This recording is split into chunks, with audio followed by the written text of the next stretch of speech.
Hello, you are listening to Trump Republic Radio. It is September 24th, 2017. I am your host, Enzo Quesada, and as always, I'm joined by my co-host, Bobby Hester. Hello, everybody.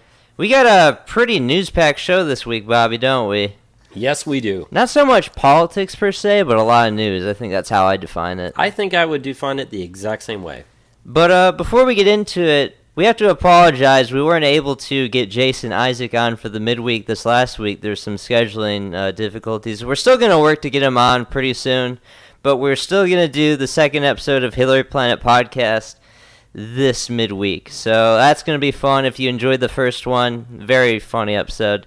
This one is going to be very funny as well. Also, it's going to have continuity. Everything that happened in the first one is still happening in the next one. It's the same universe. So we're still at war with the Russians in Alaska and Syria.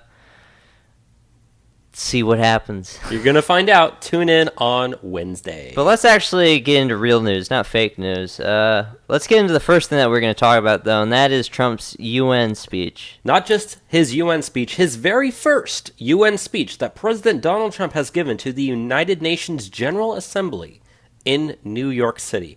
He gave his first powerful nationalist speech talking about America first in front of all the different world leaders. He said, I quote, "In America, the people govern, the people rule, the people are sovereign. I was elected not to take power, but to give power to the American people where it belongs." And he added that his administration was renewing this founding principle of sovereignty. And that's pretty much, how it went. And then he kind of called out North Korea a little bit. He called Kim Jong-un Rocket Man in front of all the different world leaders. So that was pretty neat, I think. What was your overall take on the speech? How do you feel about it? Some people said it was really, really good. I just thought it was I thought it was actually just kind of basic, really, to be perfectly honest with you. I didn't find it special. It's just his normal rhetoric that he's always been using.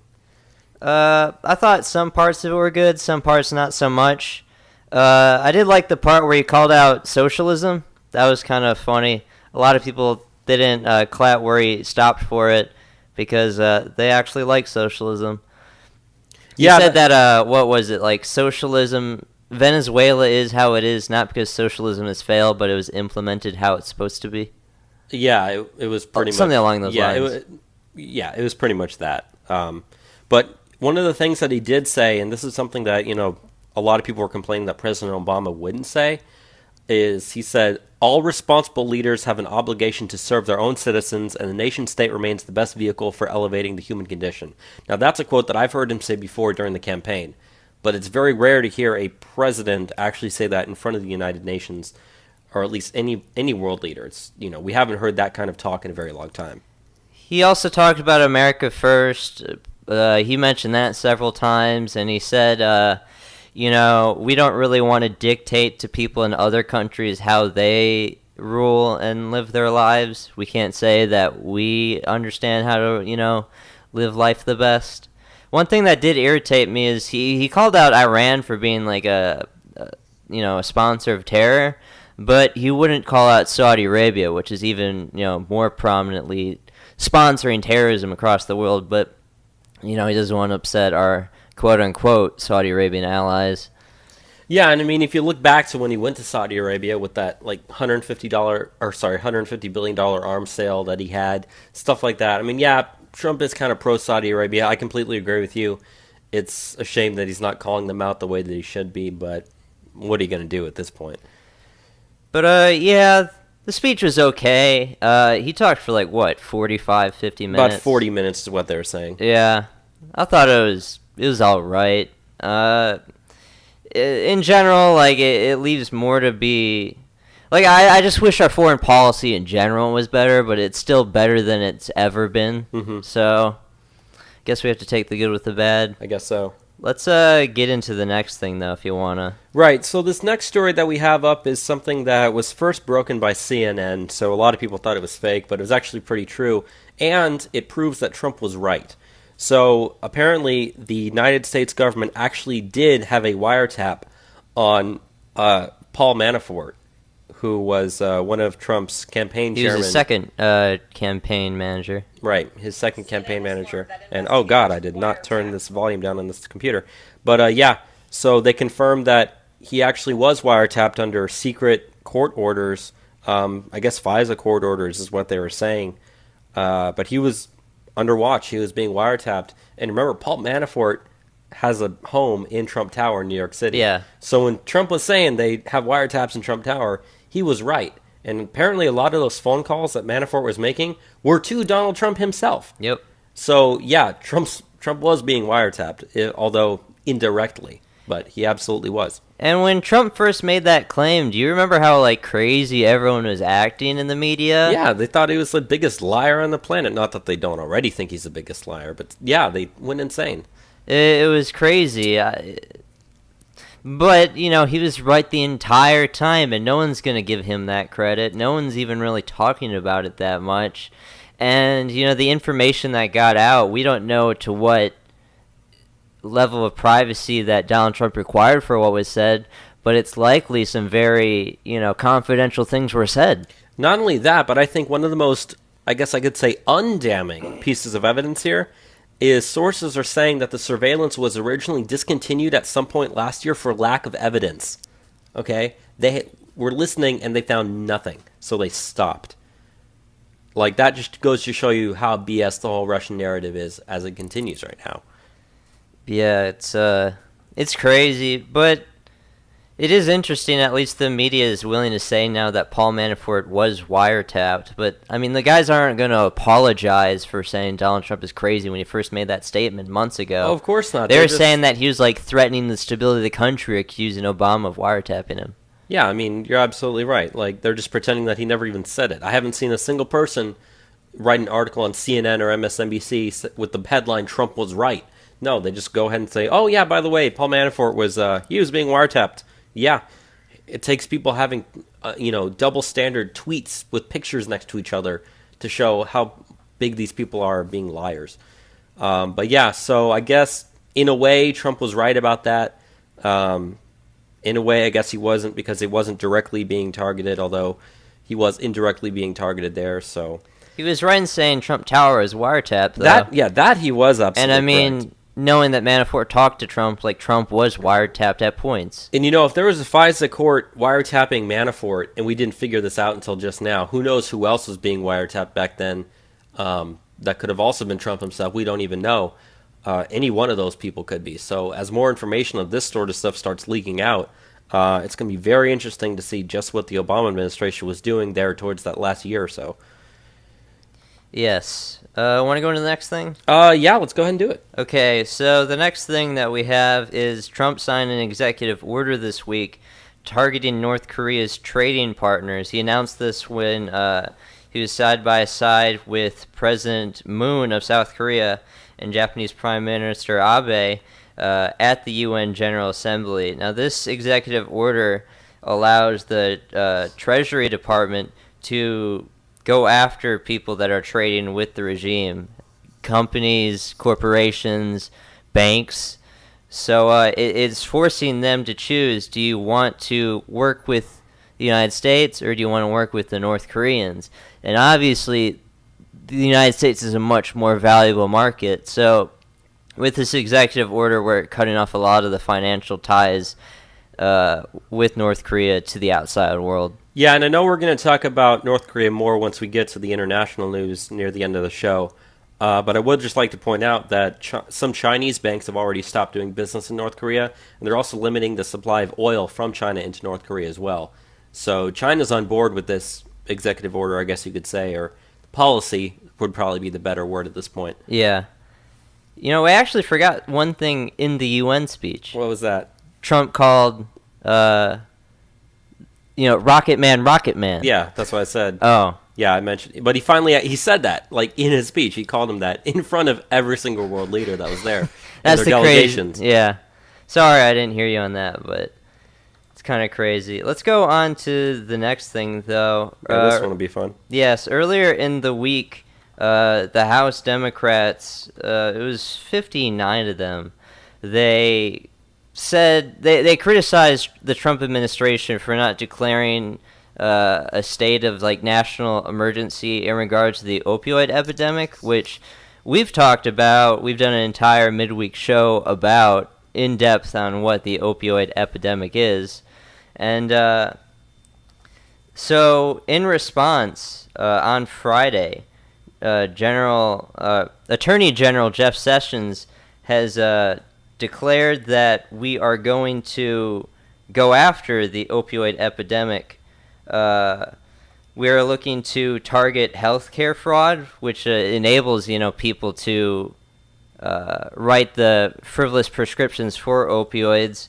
We're going to go after online illegal drug markets, things that you see on, say, Tor, The dark web. Yeah, and we're also launching an opioid fraud and abuse detection unit. Now, Donald Trump still hasn't declared the national state of emergency around the opioid epidemic, which I think he should do, because it would allow, the health department to put some price controls on certain medications that would actually be beneficial to give to people on the opioids. So, I still criticize Trump for not doing everything he needs to do on the opioid epidemic, but they are making some efforts. They're making a lot of efforts. Yeah. I mean, as we talked about when we did our midweek show on the opioid epidemic, we went over the death tolls and stuff. And I mean, even here, there were about over 60,000 deaths in 2016 due to opioid overdoses. And they even said that the wave of opioid addiction sweeping the nation has decreased American life expectancy by 2.5 months on average. It's that bad across the country. So yeah, I do happen to agree with the House Democrats here. Trump should declare it a national emergency. I think, yeah, as you said, we both agree on that. But I do think it's unfair for them to go after him for saying he's not doing enough when we're obviously making a lot of effort. We went over this in great detail during that midweek episode that we talked about. But the national government, especially state governments, are making a lot of headway in tackling this issue right now. So I will criticize them for saying that we're not doing enough when we absolutely are doing as much as we possibly can at this moment. Yeah. Let's move on to the next thing, and that's the new Obamacare repeal. The Graham-Cassidy bill, as they like to say it, which apparently it seemed like it came out of nowhere, right? Yeah, I thought we were done working on healthcare.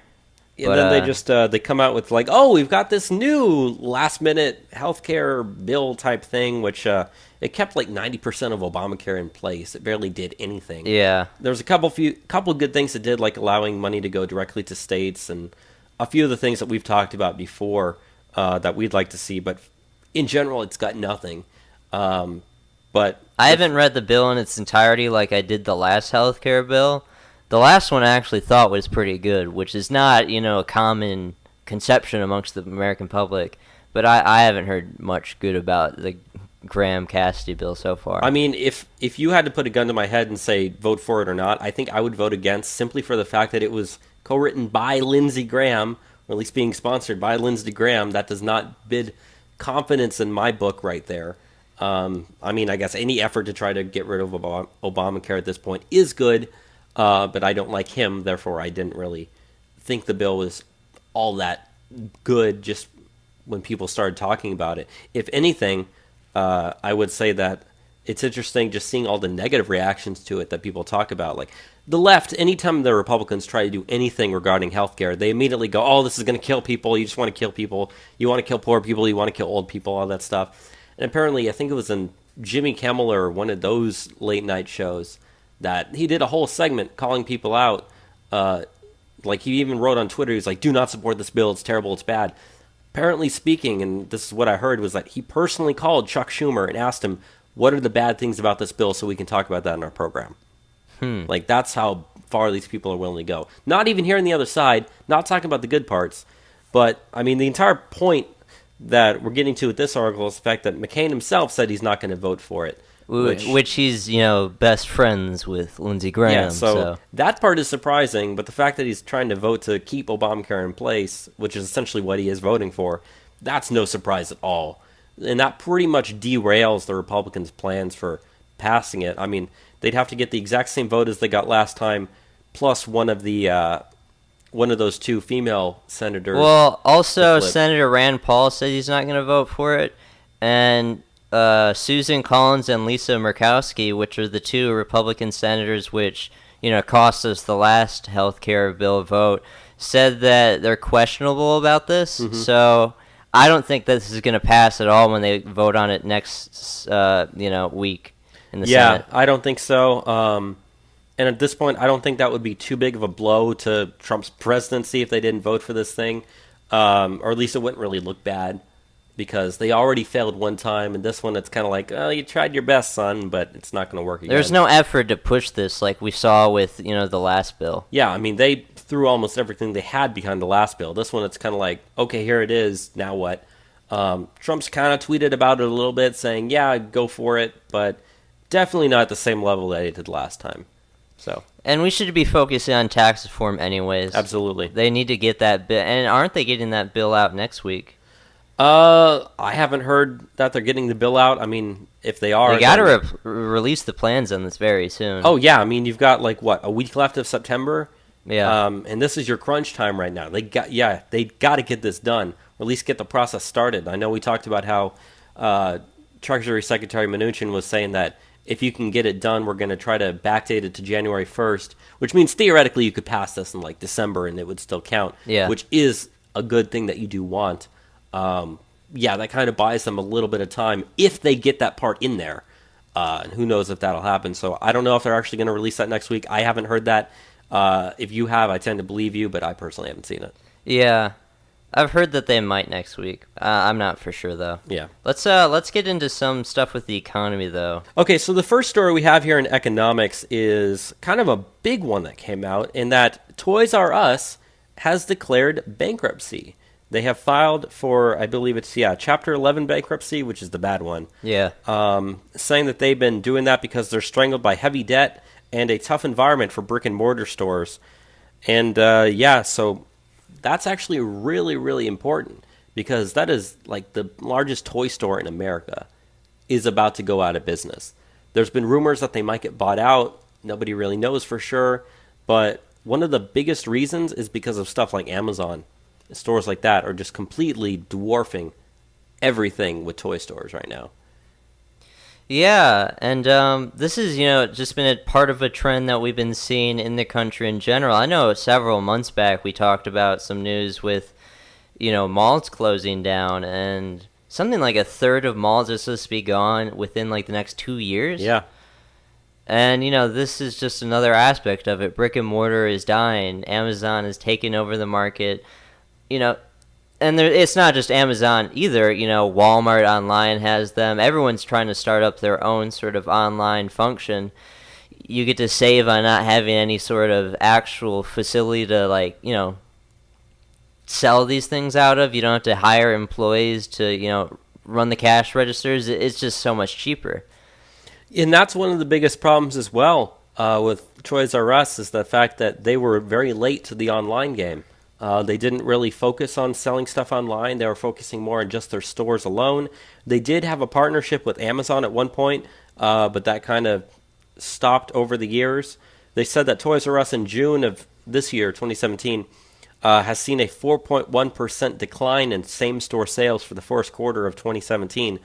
And they said they've had a net loss of $164 million compared to a net loss of $126 million the year before. So you can see it's just accelerating out of control at this point. What's interesting is they still plan to hire several thousand new workers for this upcoming holiday season.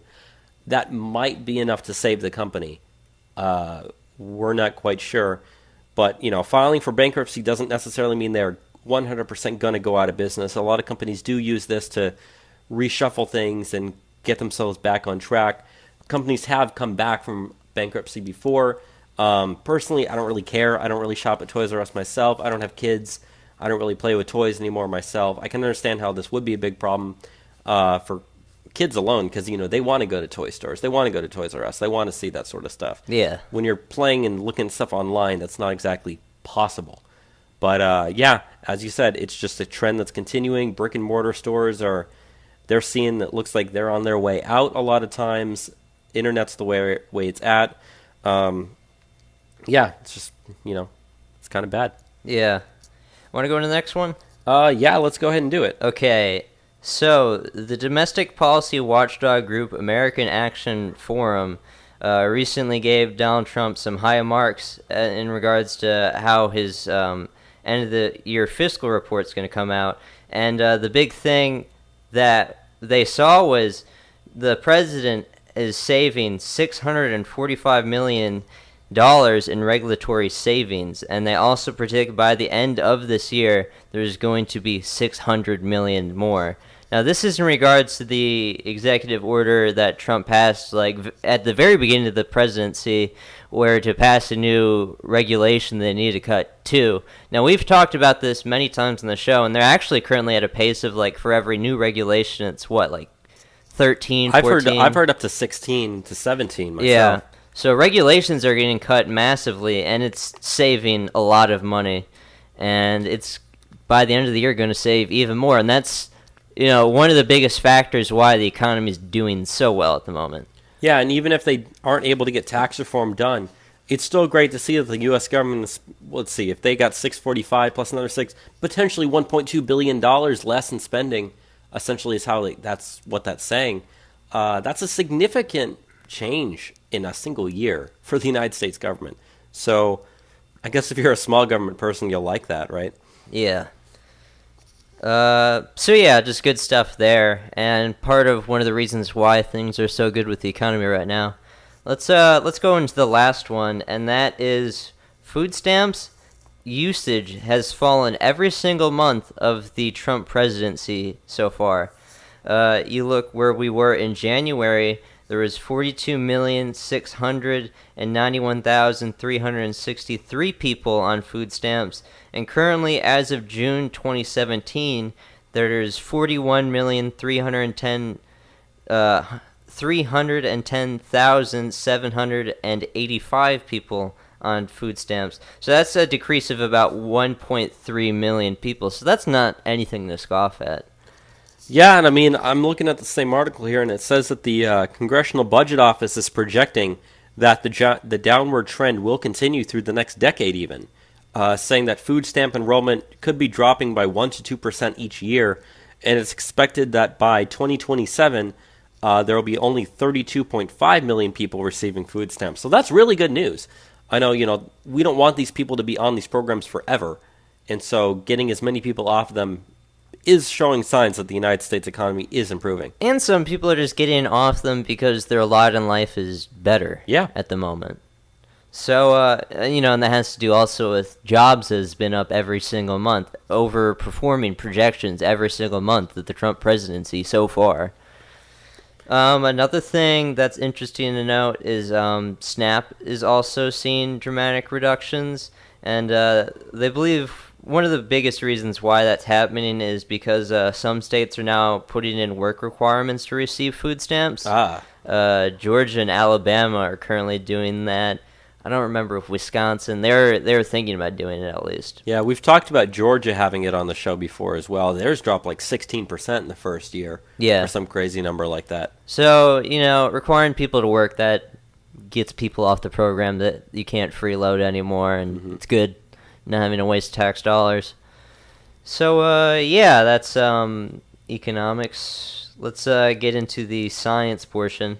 So the first story that we have in science, some might see this as good news, some might see this as bad news.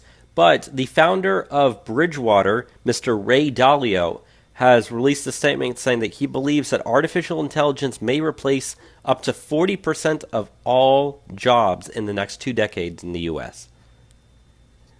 That's a lot of jobs. Yeah, so, if AI also includes, like, robots and automation, pretty much all that sort of stuff. But, yeah, 40% of all jobs in the U.S. in the next 20 years, you know what that definitely means, Enzo? What? That definitely means that the answer to this problem is we need to bring in a lot more unskilled labor into this country. Yeah, by the millions. That's exactly what we need to do.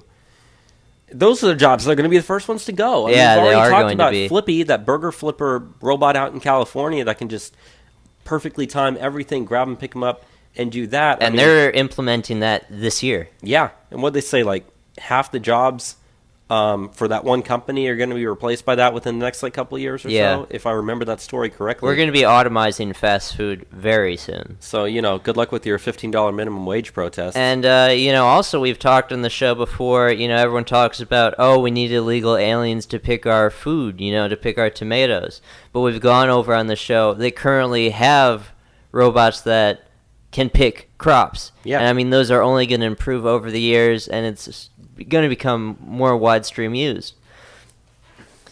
Yeah, that's absolutely right.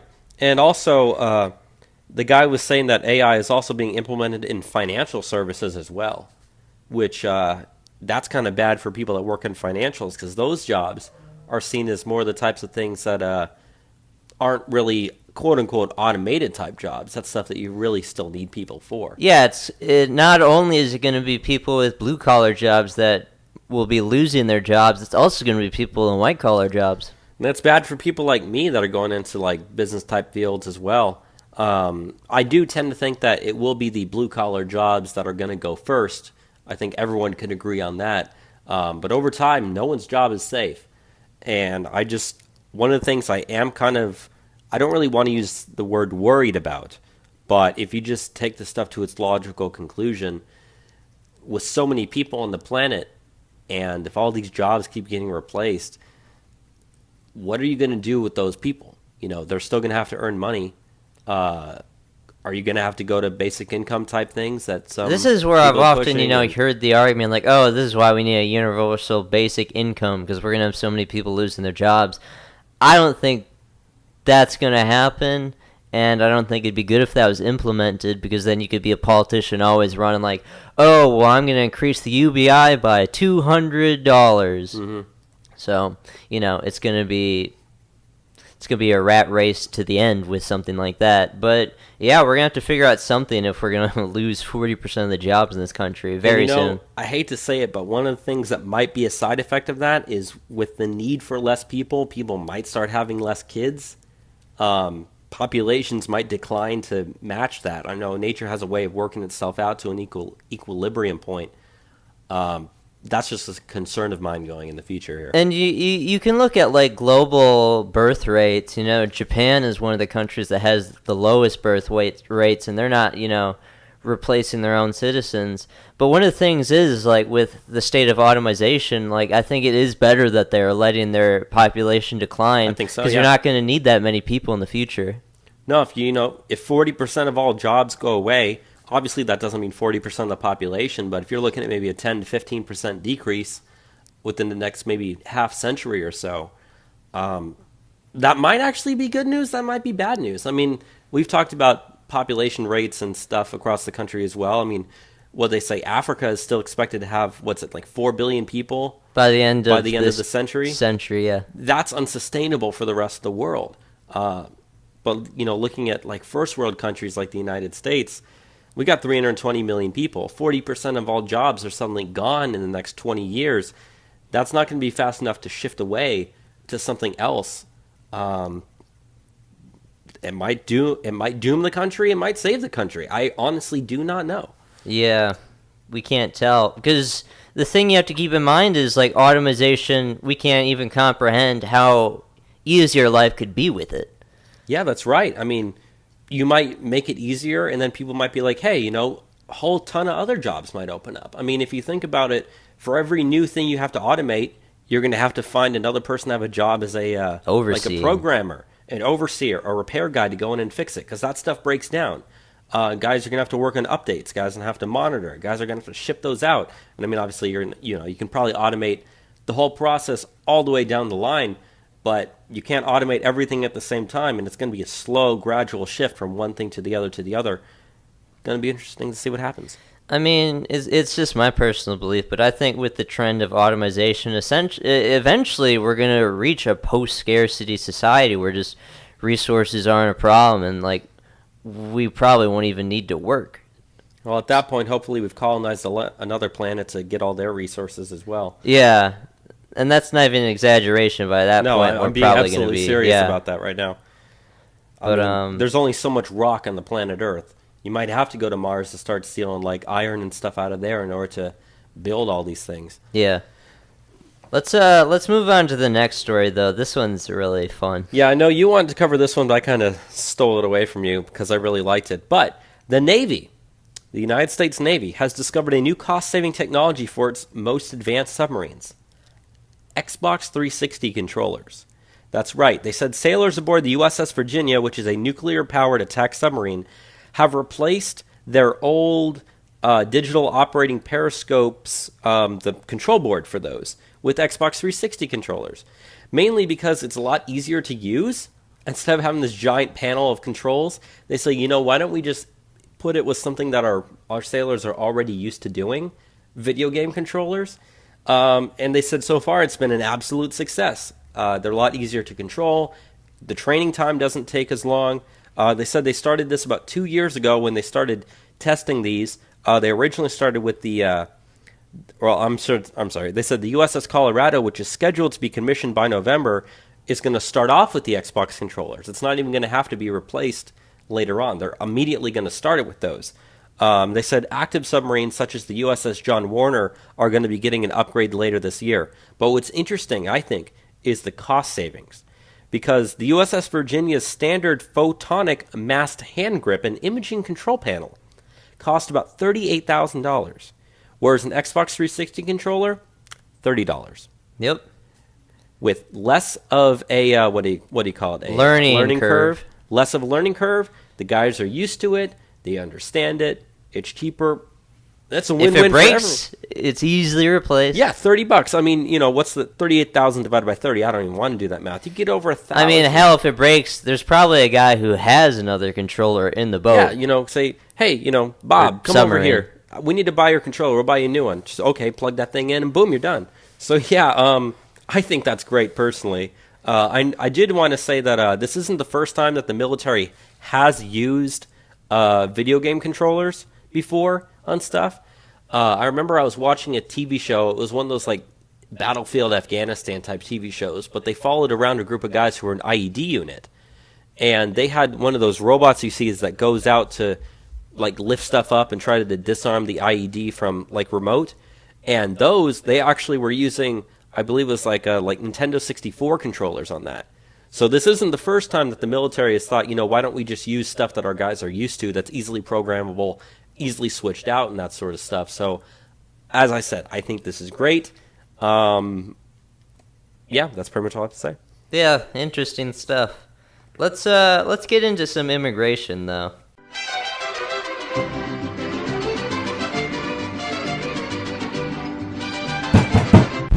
Open the door! Immigration! La migra, vamos, niños!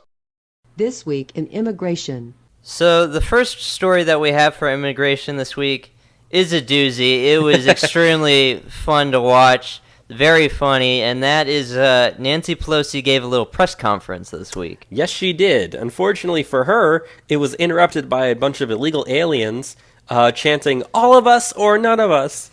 This was a press conference advocating for the Dreamers. Yes, it was, which is probably the funniest part. And they started holding up signs that said, "Fight for all 11 million," referring to the believed 11 million illegal aliens in the U.S., which we believe is a lot higher Much higher. But they said it was funny because they started chanting "Brown Power" in a show of intersectionality and solidarity among left-wing groups. They also started to chant at one point, "Trans Lives Matter." So it's funny. Then they were shouting. They said, "You met with Trump? You call that resistance?" And, that's interesting because if you remember last week on the show, there was one quick article that were saying that some leftist groups are starting to complain about the fact that Nancy Pelosi and Chuck Schumer were even meeting with Trump to try to negotiate with him. It's made them so mad. This is exactly that. The left is eating its own. As much as I don't like Nancy Pelosi, she's at least trying to get stuff done, and she's trying to work with Trump at least a little bit. And even that shows they get met with resistance. They get shouted down. She had to leave. They weren't even there to debate. She was shaking. She said, "Stop it." She kept saying, "Stop it," and then they shouted over her. She was like, "Why are you here?" And they started shouting at her. They were yelling, "Democrats deport." It was great stuff. Yeah, I thought it was freaking fantastic. Yeah, the Democrats, their little pets got out of their cage and bit their owners. And what's fascinating is she had this look on her face towards the end. This look like, my God, what have we created here? This is unstoppable. We can't do this. That's the look that she had on her face, especially when she was standing there with the mic literally physically shaking in her hand. Like, you could tell she was scared for her life. Yeah. Standing up She was there. afraid that they're going to hit her or something. Yeah. And so I don't know if that necessarily means that Nancy Pelosi is going to start working with Trump to deport everyone. I completely doubt that. But yeah, that's not something that you just blow off and be like, oh, okay, just a few kids messing around. No, she's like, okay, this is bad. This is a problem. And there was a point I wanted to make out of, this little interruption that we have here. That's like the actual reality of how these people behave. But you look at what TV's doing right now to, gaslight the entire situation so people don't see how they actually behave. ABC right now is starting a sitcom called Sanctuary Family around a husband and a wife who, are kind of clashing over taking in an undocumented family. There's also many other different networks that are starting shows about, illegal aliens. CBS is starting a show called Have Mercy. This one is kind of a doozy. It's about a Latina doctor who comes to Miami but can't practice, so she starts a hospital of her own to help the community. Oh, so selfless. Yeah, so They're all like this. so realistic too. Like, one person's going to be able to start an entire hospital. The CW is also starting a show called Illegal about a 16-year-old boy and struggling with the reality of living in an undocumented family. So you got to feel so sympathetic. The last one was a show CBS is not even the last one. CBS is releasing a comedy called Welcome to Maine about a ninth-generation Maine family and an illegal alien family forced to live together in the same workplace in a small, rural northeast town. So, this is the funny hijinks you get to experience in your community, Small-town Maine, not even, California. Yeah, because that's exactly where all the illegals are living is small town Maine. Very realistic. The last show that TV networks are working on right now in support of illegal aliens is from Fox. They're working on a series called In the Country We Love about a woman whose family was deported to Colombia. So, the media is trying to portray them in a way they completely aren't. And it's going to convince a lot of people. It's going to work. But you leave these people up to their own devices, and they go onto stages shouting down the people that support them. Because they're crazy. I mean, I actually have to disagree with you slightly. I don't think it's going to convince anyone. Because the type of people that are watching those programs already believe that stuff. Yeah. And the type of people who don't believe that stuff aren't going to watch those programs. It's digging them in even further, though. It's an echo chamber. And you think about it in the sense, like, a lot of people, the liberals that are watching this, they don't live in communities even with these people. So their entire conception of illegal aliens are going to be the people that they watch on TV. And they're going to continue advocating for policies that affect people that are, less fortunate than them. It's not the upper crust liberals that have to experience the downsides of illegal immigration. It's working class people. Yeah, they're up there in their gold mansion, their billion-dollar mansions and gated communities, and yeah, they don't have to deal with that sort of stuff. So, but yeah, I just wanted to touch on some of those shows because when I saw the list of what they're working on right now, I don't watch TV at all, other than I'm starting to watch football again. Which, ironically watching football. But yeah, want to go into the next story we got? Yeah, go ahead. So, there was a van full of illegal aliens on a highway in California that was trying to escape, and 2 of them were actually killed. This was early last Sunday near the U.S.-Mexico border in San Diego. There was 9 illegal aliens that burst through the port of entry in San Yardizo, and they sped north in the southbound lane on Interstate 5, and they ended up pulling onto the shoulder about a mile up the highway, and then they all just got on and fled. And 2 of the illegal aliens that fled, they ended up getting hit by a lady in a Chevrolet Trailblazer going about 65 miles per hour. So they died on impact. The other 7 were later apprehended by the police. But, this goes to show, one, think about it. These people are driving on the wrong side of the highway. They could have easily killed someone else. Very easily. It cost them their own lives, so it's dangerous themselves to even try. What would have happened if this lady hit them and, she got harmed in any sort of way? Her car got harmed. Yeah. You think her insurance is going to cover that? I don't know. Who knows? It's not like they're going to pay some sort of insurance for her on it. This is the kind of stuff that happens when you don't have strong border security. People die. And it's oftentimes the people trying to come here. Yeah, and it's not the first time you've seen stuff like that happen. I mean, we talked about how there was that truck full of illegal immigrants in San Antonio that 10 of them died. Yeah, out of heat exhaustion, yeah. They're just packing themselves in the car to try to get over because they're not able to physically walk across the border anymore. I mean, we have an article that we cut that was talking about how border security itself is at its strongest level it's ever been, and yet it's still not good enough because stuff like this still happens. So we're working on that sort of problem, and it's terrible that these people have to keep doing this. But I digress. But, we just want to incentivize them not to. We just want to make it so hard to come here, they're not going to. Yeah.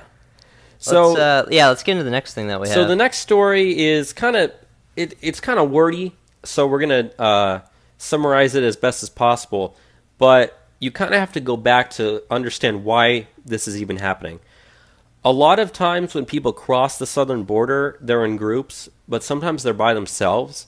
And as of right now, they said that a lot of the people that are coming across the border are children, and by children, they said that are ages 15 to 17, that they said 63% and 73%, depending on the year, between that range of people who cross by themselves are 15 to 17-year-olds.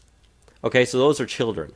Now, as it currently stands, there's a thing that, if a person's an unaccompanied minor in the U.S. that crosses the border, you can't, deport them or something like that.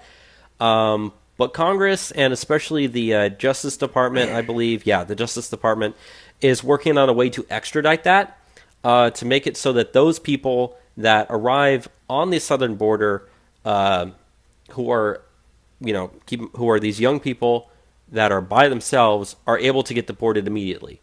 Because right now they can't. If you're unaccompanied minor and you're under 18, you don't get fast-track deportation. But that's pretty much what it says is fast-track deportation. As well as the kids that are already here, the minute they turn 18 years old, they're going back. And that's essentially what this article is saying, is that they're trying to fast-track that so that, once those guys turn 18, they don't have to go through an immigration lawyer and all this sort of stuff. Pretty much cutting the red tape is essentially what they're trying to do. Just make it so that once these guys are 18, boom, they're out of here. So some good stuff there. That's some good stuff there. Obviously, the article itself is trying to spin it in certain different ways, and it's gonna be like, oh, they're DACA kids. They're not DACA kids. If you were on DACA, you wouldn't be eligible for deportation. Yeah.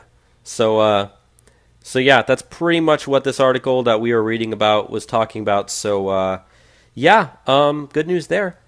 Hopefully that actually turns into something. So the next story that we have is also some more good news, and that is a convicted terrorist named Ramesa Odeh has been deported. Now, this lady, it's kind of funny, she was one of the organizers for the Women's March, after Trump was inaugurated, the whole Pussy March or whatever. Ramesa Odeh was from Jordan, and it came out that she lied on her application for U.S. visa and for her U.S. citizenship. She didn't disclose that she was convicted in 1970 for 2 bombings in Jerusalem that led to the death of 2 people. So she was tried for immigration fraud, and after several appeals and a vacated sentence, she was stripped of her citizenship and deported. Good. I'd like to see this happen to every single person that's one of the organizers of the Women's March, if you know what I mean. But But yeah, it's interesting and it's terrible to see leftist groups like defending her, saying like, "Oh my God, how can you deport this brave woman like this?" Yeah, No, they she they killed were people. using a hashtag called Honor Rameza. Yeah, she killed people. Okay, she is a terrorist. She lied on her application. Like that alone, without even being a terrorist, is enough that you should say she needs to be deported. So yeah, overall good news. She's out of here. Never coming back, or at least she better not be coming back. And also, So- just speaking how like people try to spin this, the Chicago Sun-Times actually wrote in their newspaper that she had no friends or family in Jordan to even go back to. You know, like, oh, so sad, oh, so sorry. There's a photo on Twitter of her entire family and friends in Jordan waiting for her. It's But amazing. they're not going to run the retraction on that, are they? Of course not. Yeah. Let's go into the next one though. And that is recently USA Today asked all the Republicans in Congress if they'd support Trump in the 1.6 billion he requested for the wall. And kind of some bad news on this. Only 69 of the 292 Republicans in Congress said they would. Now, the most of them, they just didn't answer. They didn't say either way. Only 3 outright said that they refuse, which is Senator Jeff Flake, who's going to be gone soon. Yeah, he's gone. Representative Steve Pierce, which I don't know what his situation is so much, and Representative Will Hurd. So Steve Pierce and Will Hurd obviously are going to be up for re-election in 2018. I don't know when their primaries are happening, but hopefully they get primary. Well, Will Hurd, he's from Texas. yeah, he's a Texas So- representative. The Texas primary, I believe, is in March. It's like one of the first that's going to happen. So his district is West Texas there, from about Big Bend National Park all the way down to about Laredo, that sort of area along the border. So it's interesting to see that he doesn't want to fund the wall when his district is the wall. And I can actually understand him, because even though he's a Republican, his district is a purple district. He barely won election last time around. So I can understand him saying that, because if he tries to say, yeah, I want to fund the border wall, there are enough people out there in that area that don't want it to where they would, get him out of there if he was to support it. So I can understand his standpoint for strictly wanting to win re-election. And obviously Jeff Flake is Jeff Flake. He's out of there. So yeah, going back to the Steve Pierce dude, I don't get his standpoint either. But he's from New Mexico, so it might be a similar situation to Will Hurd as well. Yeah. Me and Bobby, we've actually been working like the last week or two on like a database of all the House primaries, because there's 400 something people running. So I guess we have to note that Steve Pierce and Will Hurd need to be drained. Yeah, they definitely do. So we'll look and see who's running against them and see what sort of stuff goes on with that.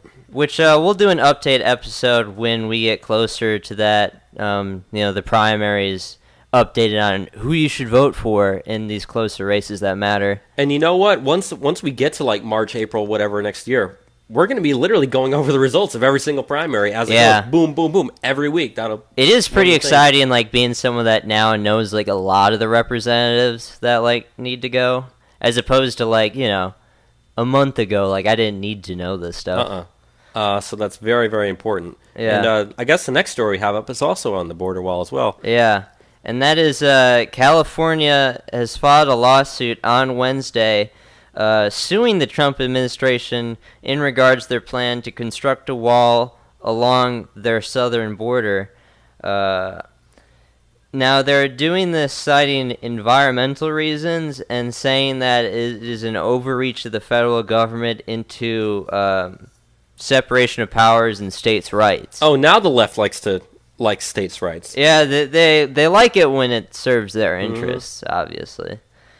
But, yeah, there's not too much about it because they just filed this, but California's fighting us to the very end. California is spurging out all crazy. They've already signed themselves to be a sanctuary state at this point. I mean, I don't get their mindset. Do they just want unlimited mass migration from the third world into them? Like, Yes, they do. think that's better? Because Yeah, they're they do. losing their entire tax base right now. They're all running to Austin. Anyone that pays taxes is so expensive out in California. A third of the state is on Medicaid at this point. You know, I think I figured out a way that we can solve this problem. If California is a sanctuary state, instead of building the wall on the U.S. border, you build it in Arizona, New Mexico, and Texas. You don't build a border wall in California. You let everyone go to California, and then California let them stay. None of the other states will let them stay. And then California continues to fail. Then California secedes, and it's not our problem anymore. Yeah. It's just if they come in through California, they're going to go to They're other going to places. go to other That's states, the problem. and that is the problem as well. So California is where you really need the wall of anywhere along there. But yeah, it's interesting that they said the lawsuit asks a judge to stop the administration from building the wall until it demonstrates compliance with environmental laws and issue an order that the Department of Homeland Security cannot waive any federal guidelines in order to facilitate the project. Which the DHS did last week. They have no control over that. The state cannot have a judge say that. Because when you're talking about, the whole point of executive orders is to order the different departments of the executive branch to do different things. Okay? And that's the one thing about the executive is there to enforce the law. That also means they have kind of have selective control over what laws they actually enforce. And so if they say, we were talking about how the Trump administration was kind of waiving the environmental regulations going through this stuff. That cuts the red tape out of there, which pretty much makes it easier to build, faster to build. You don't got to do all these environmental studies that are a waste of money and never end up helping. But obviously, this is just California trying to derail Trump's plan to build the wall to begin with. I don't think that lawsuit's going to go anywhere in court. There's certainly no constitutional basis for it at all. Yeah. So, yeah, it's just a way to get the government to waste more money and not build the wall as fast as they want to. It's funny, they're advocating against, border security. That's the function of the federal government, is to, ensure our borders secure.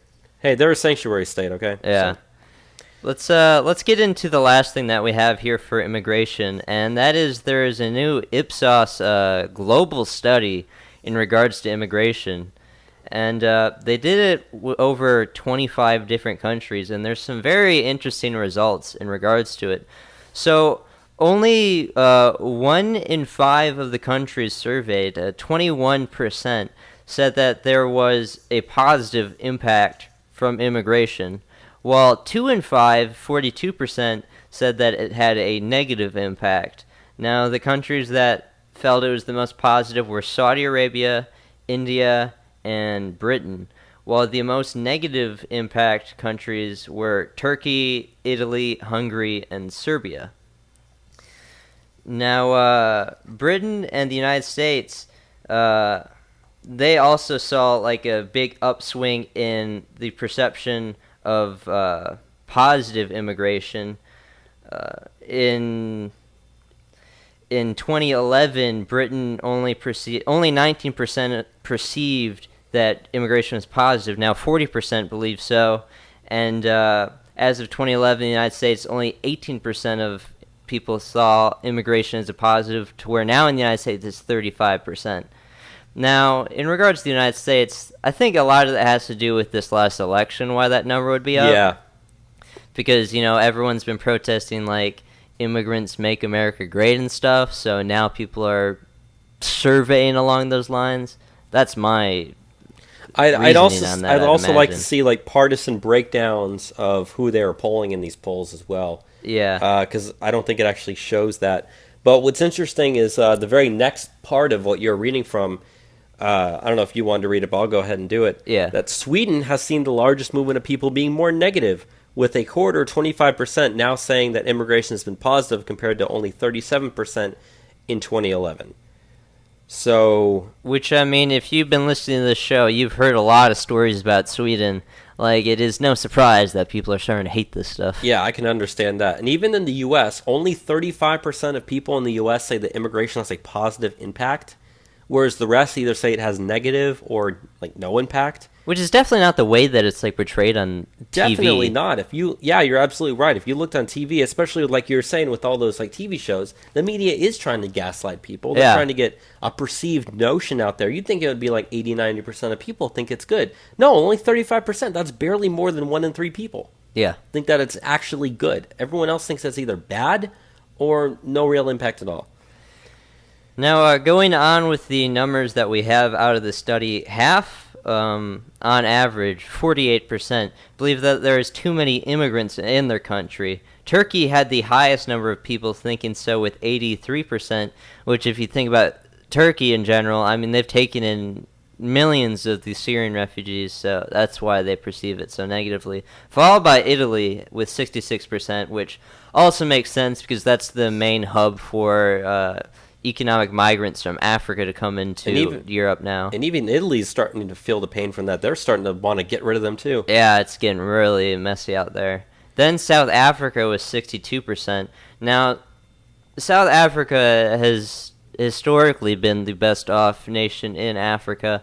Not so much at the moment, but under apartheid, big scary racist apartheid, they actually had a problem with like illegal immigration. There were so many people coming into the country, so I guess that is probably why they have these sort of sentiments still. I can understand that. Because even, if you're a black person in South Africa, you don't want more people coming in to displace you and the jobs that you work there. And, speaking of displacing, that goes on to like the next part of the poll here, that just under half, only 44% on average, say that immigration is causing their country to change in ways that they do not like. That's interesting. I would think that that would actually be a higher number there. That 44% think that it's, changing their country in ways they don't like. But even then, still, that's about half of people believe that immigration is changing their country in ways that they don't like. In ways that they don't get to vote on either Right. is a big thing. Now, moving on in the study, on average, about half, 49%, think that immigration has placed too much pressure on public services in their country, while only 1 in 5, 19% disagree. So that's also interesting, and something that I don't even think we touch on enough in this show, but I don't know, goes without saying, is they do put a big strain on your public services. Thinking back just to the community I grew up in, Wausau, Wisconsin, at one time in the 1980s, it was considered the most homogeneous city in the United States. And we started taking in Hmong refugees. Initially, it was the local churches that were sponsoring them to come over. But after the churches paid the initial fees to come over, they didn't support these people anymore, so they had to get on public assistance. So we saw like this big drain on welfare initially with them coming over, but also, we had to put all their children in the schools. And we didn't even have enough schools to house all these kids, let alone, have educators for English as a second language. So those are just, some small ways in which immigration, even legally, can hurt, your community. Not even considering the fact that, crime did go up because these people came in. Yeah, and I guess we can go on to the next standpoint that they talk about there, which is talking about the economic impact. I guess that's a good segue into that. When considering the economy, 28% overall agree that immigration had a positive impact on the economy. Now, that number did not change from 2011 to 2016.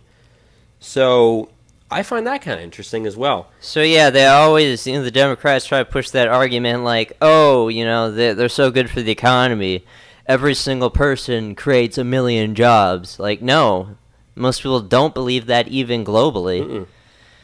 More people, see them as a strain on their public resources than a benefit to their economy. Yeah, think about that. 28%. So that's barely more than 1 in 4 people actually think that immigration has a positive impact in your economy. Barely 1 in 4.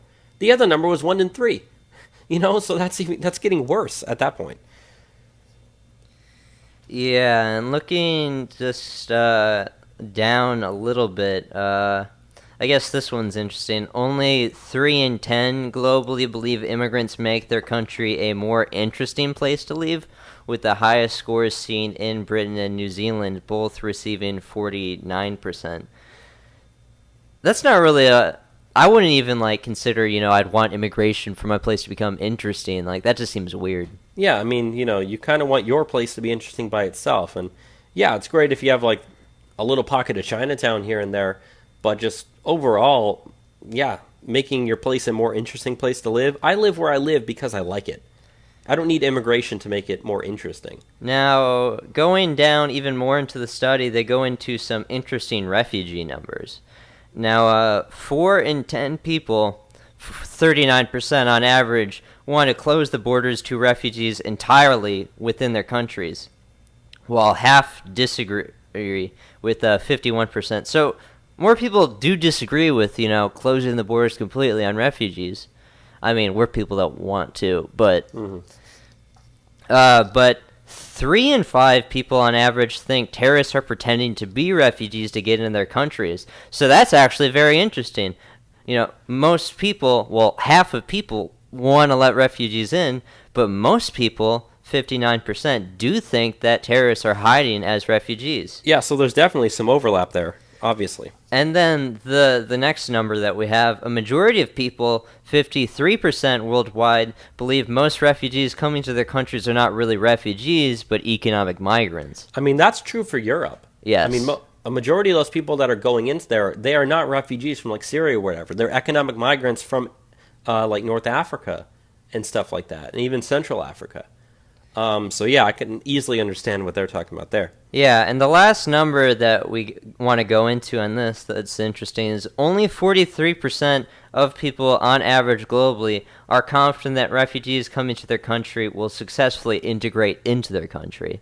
So most people don't think that refugees can even integrate, which, I mean, we look at what's going on in Sweden or Germany or France, like, yeah, they're not integrating at all. It's really bad. That's why there's so much terrorist attacks. It's why, they don't adhere to the same customs that the people do there. It's why there's problems with people shitting in the streets at this point. It's crazy. But yeah, so those are some interesting numbers. I guess a lot of them do kind of prove some of the stuff that we've been saying, or at least sheds an interesting light on it, at the very least. Yes. Let's get into some 2018 elections stuff. So, the first thing that we are going to talk about here is kind of a follow-up that we've been continuing to talk about, and that is the Alabama special election for the Senate race down there, the runoff election for the Republican primary. And you've still got Roy Moore versus Senator Luther Strange. They vote on that on Tuesday. That's right. So by next Sunday, we will have the results of this. So that'd be very, very fun. But as it stands right now, even with the fact that Trump went down there, he held a campaign rally for Luther Strange. The latest poll that was released by Emerson was actually released this morning. Still has Roy Moore up by 10 points over Luther Strange. Now, if you remember, we were, like, the last polls had him up by, like, 15 or so. So, yeah, it's kind of closed the gap a little bit as the undecideds have kind of gone a little bit towards Luther Strange more, and a lot of that does have to do with Trump's endorsement, I'm not going to lie. Which, we can go into that. I watched the speech, you didn't, but... I watched the highlights of it. You watched the highlights of it. Trump gave a little endorsement rally Saturday, in Alabama for Luther Strange. I don't like that Trump's behind this guy. I mean, I just got to be honest. Like, Trump tried to make the case that, like, oh, this guy, he doesn't know Mitch McConnell. He doesn't know Mitch McConnell. He's only been there for a couple of months. He's on the same PACs as Mitch McConnell. He's being funded by the same exact money as Mitch McConnell.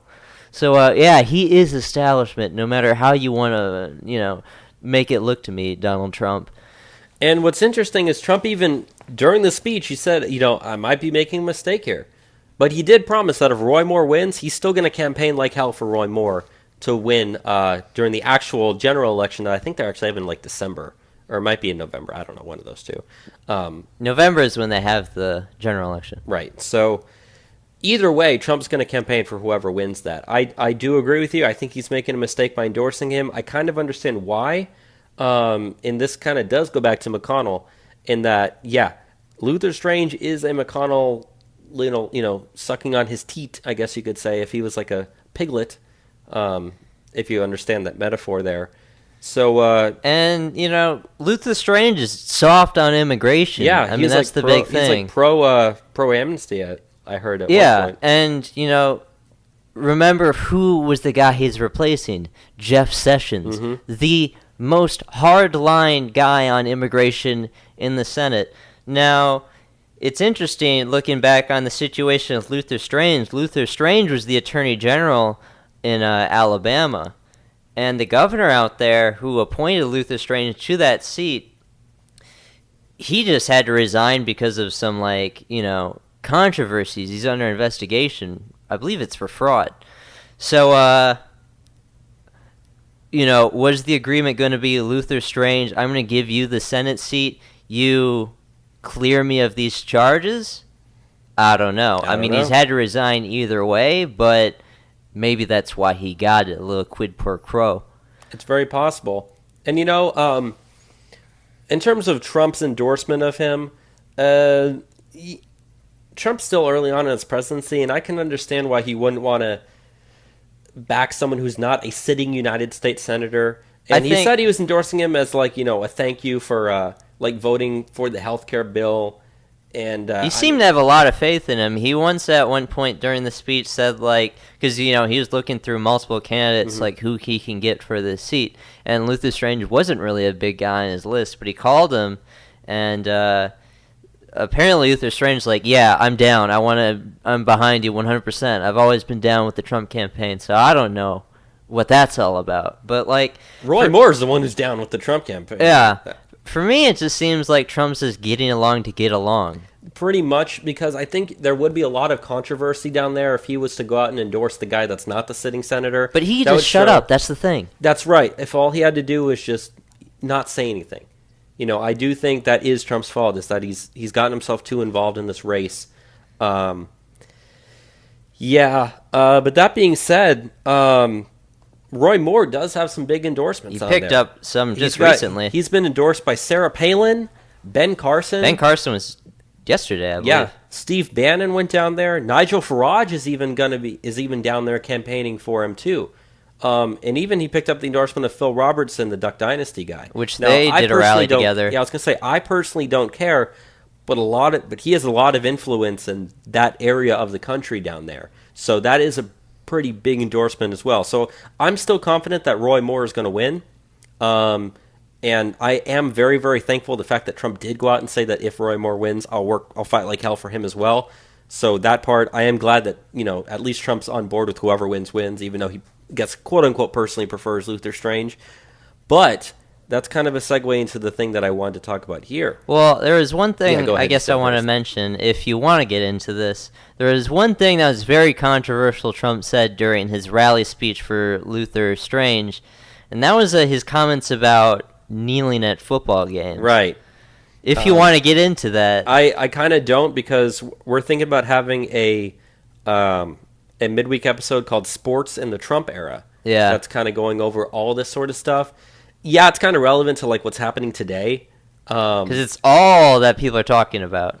It would be more relevant if I was to do that today, but just for the sake of time, I think I will push that off to another day. Okay. Even though I personally like what Trump said.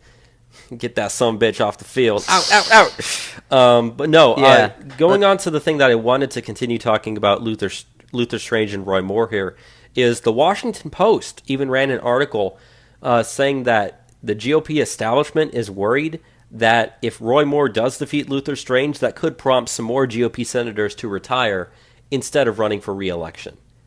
Now that's referring to more the establishment GOP senators that have been there for a while. I've seen Orrin Hatch say that he might consider retiring. Yeah, he's a senator from Utah. And also Bob Corker out of Tennessee. So, we could replace those with some better senators as well. Those guys haven't been bad either for Trump, but we get some younger guys. Yeah, that's exactly right. Now, there was a poll that I had later on that we're going to get to here in a second that'll reaffirm what I'm talking about here. But, I guess actually we can just go ahead and move on to that next story here, since that's more relevant to what I'm saying is. But, this kind of goes with what we've been saying on the show for the last month or so, that if you look at the wave of anti-GOP establishment furor that's been growing inside of conservatives, it's amazing. You look at the polling for Kelly Ward against Jeff Flake out in Arizona, she's up by a huge margin. 20-something points. Danny Tarkanian running against Dean Heller in Nevada, he's up by a lot. You got Roy Moore, who's beating out Luther Strange here. and as we were saying, this kind of, the more pro-Trump people running against GOP establishments that are anti-Trump people are being beaten out. And there's a poll out that was done by NBC and the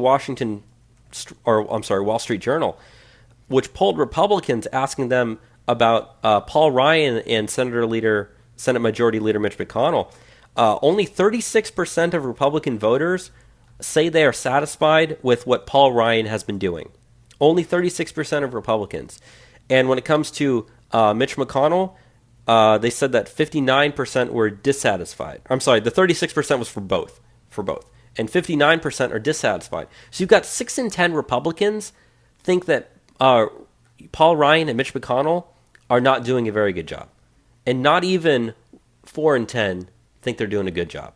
And what's interesting is it goes, as it breaks it down, McConnell has only 25% support. 25% of Republicans have a negative impression of Mitch McConnell. Only 17% have a positive impression. So yeah, there's a lot of gray area there for people that are kind of in the middle there. But Trump still has the support of 83% of Republicans. So if only 17% of people view Mitch McConnell's favorably, but 83% of Republicans favor Trump favorably, that's a huge difference between the two. But the part that I really, really wanted to get here, and I know I'm kind of rambling, 58% of Republicans in the poll said that they considered themselves more of a Trump supporter than supporters of the Republican Party. Only 38% of Republicans cited party support over Trump. 58% are Trump, not a Republican, rather than Republican, not Trump.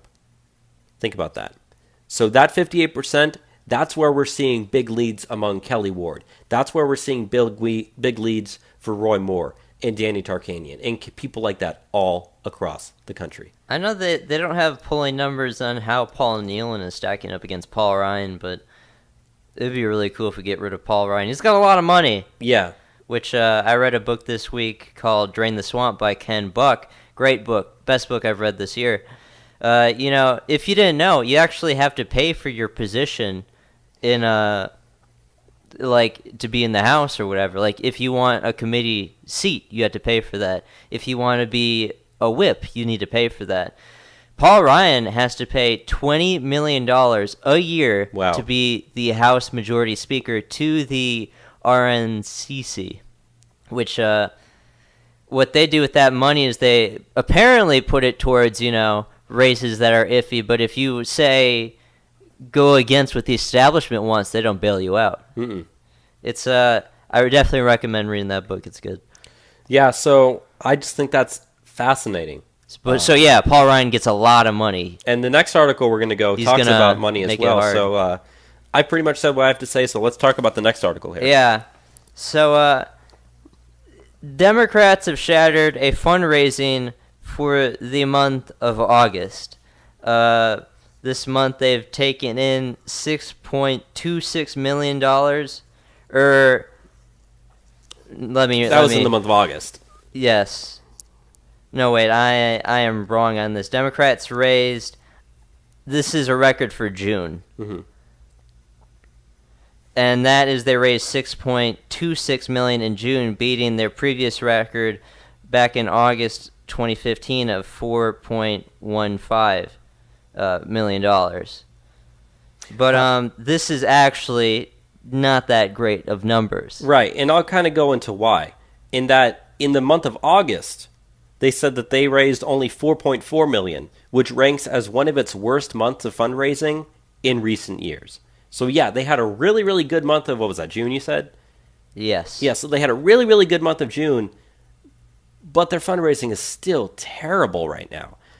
They said that if you continue to look at how much cash they have on hand minus their debt, the Democratic Party has $2.8 million in debt right now. I'm sorry. Yeah, $2.8 million cash on hand pretty much. That's their after debt minus what they have, which is down from $3.4 million last month and $8.8 million earlier this year. Their cash on hand slipped from $6.9 million to $6.8 million. At the same time, The Republican Party raised $7.3 million and increased its cash on hand to $45.8 million. So that means if you continue to look down, they're saying that the $4.7 million that the DNC raised in April was the lowest for that month since 2009. The $4.3 million they raised in May was the worst for May since 2003. And the $3.8 million they raised in July was the worst for any month since January of 2009. So it's interesting that June was just like, boom, really good. But that huge drop-off that they have is, terrible if you look at everything else. And if you look at the Republican Party's balance sheet, like I said, they raised $9.5 million at least, at a minimum, each month this year, and they have $0 in debt. Their cash on hand raised from $37 million in January to $47.1 million today. They have 13 times as much net money, as the DNC does right now. And that continues to go with what we've been saying about just, overall fundraising trends and numbers, and that we've been talking about how there's over, 2,000, I believe? 200. Sorry, yeah, 200. There's over 200 people running in the Democrat primaries. Which the highest that they've ever had before is like 60-something. Yeah. So they're going to be ending up wasting a lot of money really trying to bail out the people that they want to keep in those seats. Against primaries. Yeah. And then before the how many election. seats do they have in the Senate they need to protect? Oh, they've got like 23 or so seats that are running, and like 10 of those are in Trump states. And they're going to lose at least 3 or 4 of those for sure. Which is where you're going to put your money, not on House races. Yeah. And the Republican Party's just got all this money, no debt, and they're like, sure, bring it on. We don't have to worry about spending money in our primaries. And I don't know how much money the GOP is throwing behind guys like Luther Strange. I don't know how much money they're throwing behind guys like Jeff Flake. Hopefully not very much money at all. Hopefully none. I think at least for the Jeff Flake seat, they see the writing on the wall. Yeah. They know he's going to lose, and it's pointless. It'll be a waste of money. Give him like the minimum that you like give everybody at all, but like and really we talked put your support about behind him. Last week, Steve Bannon, he's leading the charge on a lot of these primary challengers, and he has the funding of Adam Mercer, who's a hedge fund manager who's willing to put up $40 million for taking out guys in GOP primaries. So if they want to get into a money fight, Steve Bannon can bail out a lot of these guys that are facing these guys. So it's kind of not worth it for the RNC to get involved so much in trying to bail out dudes. And normally as it goes, there's the saying that like the guy who spends the most money ends up winning. That's normally the truth.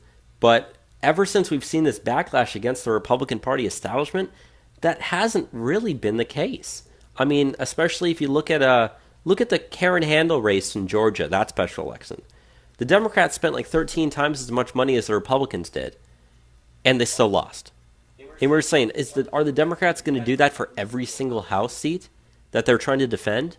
Are you going to try to outspend the Republicans and still lose?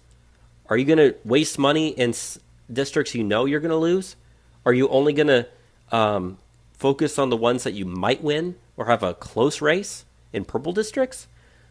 And then if you do that, are you going to abandon your guys who are easily winning, and one person might end up, getting beaten out in the primaries there? Are you then going to focus on that race as well when the Republicans see that as an opportunity to try to get someone new in there?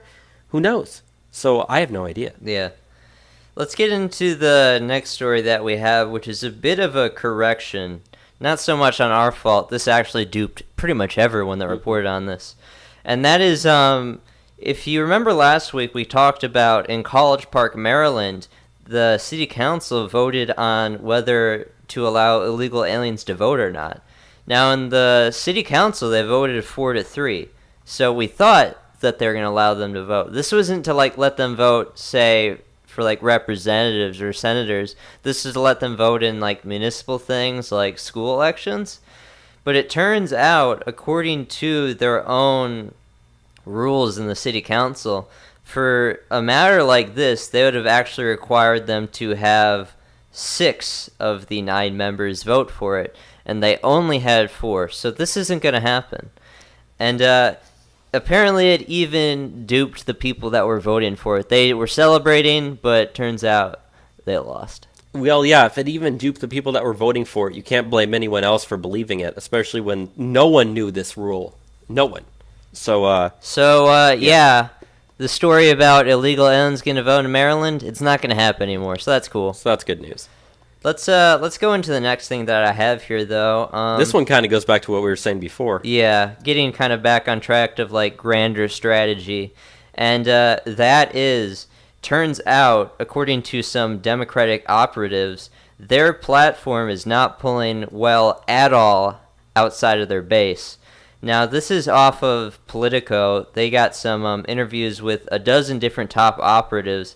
They also talked with some private firms that are campaign arms for the Democrats. Now, they don't reveal the numbers on these polls. It would be bad to let the Republicans know this stuff. Mm-hmm.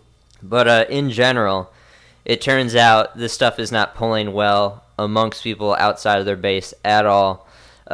Things like free college tuition, raising the minimum wage to $15, even raising Medicare or even having Medicare for all people is testing poorly amongst people outside of their base. They see things like, free college as, not good, because free, actually doesn't mean free. It turns out they'd much rather them just run on things like reducing the cost of college than saying, college is for free. Even stuff like Medicaid, they're saying, once they go into more of the details of how they would do like a single payer system and how they'd fund for it, support for the thing altogether just drops. And, this just plays into what we've talked about in the show for a very long time. What do Democrats run on? If their own operatives are saying, yeah, the stuff that we run on doesn't actually appeal to people outside of the people that already vote for us. And, that's the biggest problem is, there were millions of people that voted for Obama who flipped and then voted for Trump this time around. And those are the people, especially those, like the working class people in like Rust Belt states, that sort of area. Those are the ones that the Democrat Party needs in order to win. And they don't have them anymore. Those are the ones that I would assume it's polling very, very bad upon. I mean, obviously, Republicans aren't going to support those programs that we talked about, and independents are leaning against it as well. So if all you have is support among your base, you can't branch out. You're not going to win back voters. And even if, this thing, it makes a good point here. It says Democrats are naive, that if they believe that Trump's historically low approval ratings mean a landslide is coming in 2018, that's absolutely true. Just because he's polling badly doesn't mean the Democrats are doing well. Look at the fundraising numbers. We just went over them. They're doing terrible. Yeah, the stuff they're actually running on. They don't have any support outside of their own people, and that's not enough for them to win. Some more things the article talks about is people still view Trump as an outsider to the system and actually shaking up things to where people don't see Democrats as outsiders to the system at all. And, most of the people in these focus groups still were impressed with Trump's business background and tended to give him credit for improving the economy. And one of the big things that these Democrats have been doing over and over thinking that it would matter is it turns out not a single Democratic attack on the president is sticking, Be it Russia or whatever they're talking about. It doesn't matter. It doesn't make up for not actually having anything that appeals to people. Now, they did come out with some advice for Democrat candidates. It is drop the whole idea of free college, just focus on trying to make it more affordable and reducing debt and offering things like job skill training, which I've never actually seen a Democrat even advocate for those things. I have not. Yeah, I haven't seen a single Democrat advocate for any of those things at all. I've seen a couple of them talk about, making college more affordable rather than talking about free college, but the whole reduce debt and job skills training, I haven't seen any of that, especially in the last 6 months to a year. Now, another thing that it goes into this article as well, talking about how these 2018 elections are going to go. Quote, even if Democrats were to win every single 2018 House and Senate race for seats representing places that Hillary Clinton won or that Trump won by less than 3 percentage points, a pretty good midterm by historical standards, they would still fall short of the House majority and lose 5 Senate seats. That is absolutely incredible. So, I don't even think they're going to do that well. It's going to be a murder. Yeah. I mean, they might pick up some House seats, but they're definitely losing a lot in the Senate. I mean, my prediction this whole time is that they, at best, I think they'll win maybe a dozen House seats back. At best. Yeah, the thing is, in the Senate seats, they're going to lose at least 3 or 4 minimum of those. They can't get the House back even if every single person that voted for Hillary Clinton voted again. They need to win people that voted for Trump over, and that's not going to happen. Mm-hmm. And there's one thing going back to what we were talking about here. On some of the policies there, on immigration and trade, voters remain largely aligned with Trump. Data shows that voters believe that the economy is moving in the right direction and resent Democrats attacking its progress. Yeah. Economy and immigration were the 2 biggest things this last election cycle. It's debatable which one is number 1 because they kind of flip back and forth. But by far, those 2 things were the most important. And both of those things, voters are saying, we like Trump. We think he's doing a great job. We don't like what the Democrats are doing, trying to undermine him doing this. Yeah. That alone is screwing them over for the midterms. And, we've talked on this program many times about different polling and research studies in regards to how the media portrays Trump. It's usually around like 90, 95% negative. But even the people that are Democrats that they interview on this stuff can see, despite the media always smearing him, that the economy is on track. Mm-hmm. And guess what? The economy is always, always, always the number 1 polling issue amongst voters. Followed by healthcare second, which, that's up in arms. But still, there's no Democrats even outreaching their hands at all to help Trump on the economy. And still Democrats think that he's doing a good job. And they want a Democrat that will help Trump out. That's the thing. I'd like to look back in history. Has there ever been a single president who has come into office, had a good economy his first 2 years, and then had his party do very poorly in midterms? I don't think that's ever happened. No, I don't can't think even so. See that happening. It doesn't make sense for that to happen. Because it's like a vote to say, I want something to change. But, midterms really are a vote of confidence for the party in power. And normally, presidents lose stuff in their the party in power loses seats in midterms. And like we said, the House is probably going to lose a few seats. I know that's for a fact. So Democrats might, just looking at the database, I know where they're going to lose these seats. And, Democrats are going to come out and be like, oh, we have massive victories in the House. We won back 12 seats. Fantastic. You needed 24. You did nothing. By the way, you just not lost. Counting seats in the House, they're going to lose. Yeah, and it might end up being a net, a net even. Yeah. We might win a couple of blue seats. They might win a couple of red seats. You have to look at the net number. Let's say they have a net gain of 8. What's that going to do for them in the House? Absolutely nothing. At the same time, they're going to lose 3 seats in the Senate. And think about this as well. Also, this depends a lot on primaries. Right. If we get pro-Trump primary competitors against these Democrats, we'll kill them. Because as you just said before, a majority of Republicans see themselves as Trump Republicans before GOP members against Trump. That's all that we need. Yeah. People already got their MAGA hats. They just want the MAGA candidate. That's truly what people want at the moment. And not only that, but, as we said, the Democrat stuff, their stuff is only polling well among their base. It's not polling well among anybody else. So I'm sure that this is going to happen in a couple of blue seats, that they're going to drive themselves hard left, and some progressive, super far left person is going to beat out a sitting Democrat in a primary and then get trashed in the midterm, because that sort of stuff does not poll well to everybody else. So that, as I said, if the Democrat Party then realizes that a far left progressive person is polling really close to their sitting in power, more, I guess you could say, moderate or established Democrat, they're going to have to throw money behind that person in the primary to save them. So they don't screw so that it up. they don't screw it up and lose the seat in the general, especially looking at these numbers that have come out there. Yeah. So, and with the money that they have, how in the hell are they going to do that? I have no idea. You can't out-left on the left and then expect to win the general.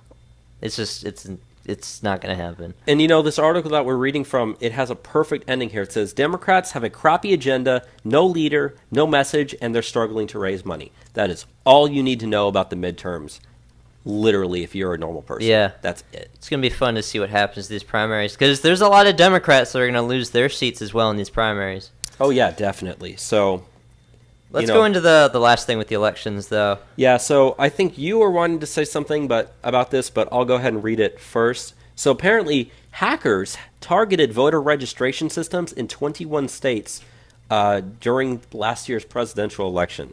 The states targeted are Alabama, Alaska, Arizona, California, Colorado, Connecticut, Delaware, Florida, Illinois, Iowa, Maryland, Minnesota, North Dakota, Ohio, Oklahoma, Oregon, Pennsylvania, Texas, Virginia, Washington, and Wisconsin. They said that in most cases, the states had not known until they were notified by the Department of Homeland Security last Friday. Although the government told the Associated Press last year that more than 20 states were targeted by hackers that they believed to be Russian agents. Ooh.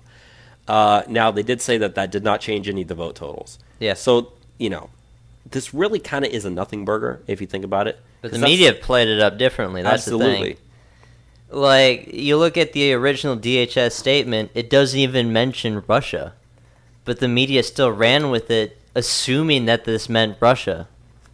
Yeah, and they said that, and like I said, in most cases, the systems weren't even breached. They were just attempted to be breached. If you notice that someone's attacking you, that counts as an attack.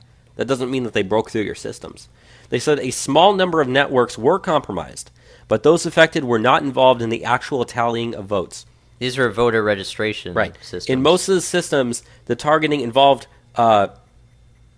preparatory activities such as scanning computer systems. So pretty much they broke in to scan the system to see where the weak spots were, and then weren't able to do anything else because they were caught.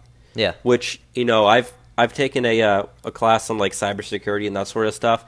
And one of the things that I think that we should be doing that we aren't, or we might be doing but we just don't know, is a lot of times when you have like corporations and stuff, they're all trying to hack each other. Like, this is one of the widely kept secrets in the business world, is they're all always trying to hack each other. It's illegal, but they do it.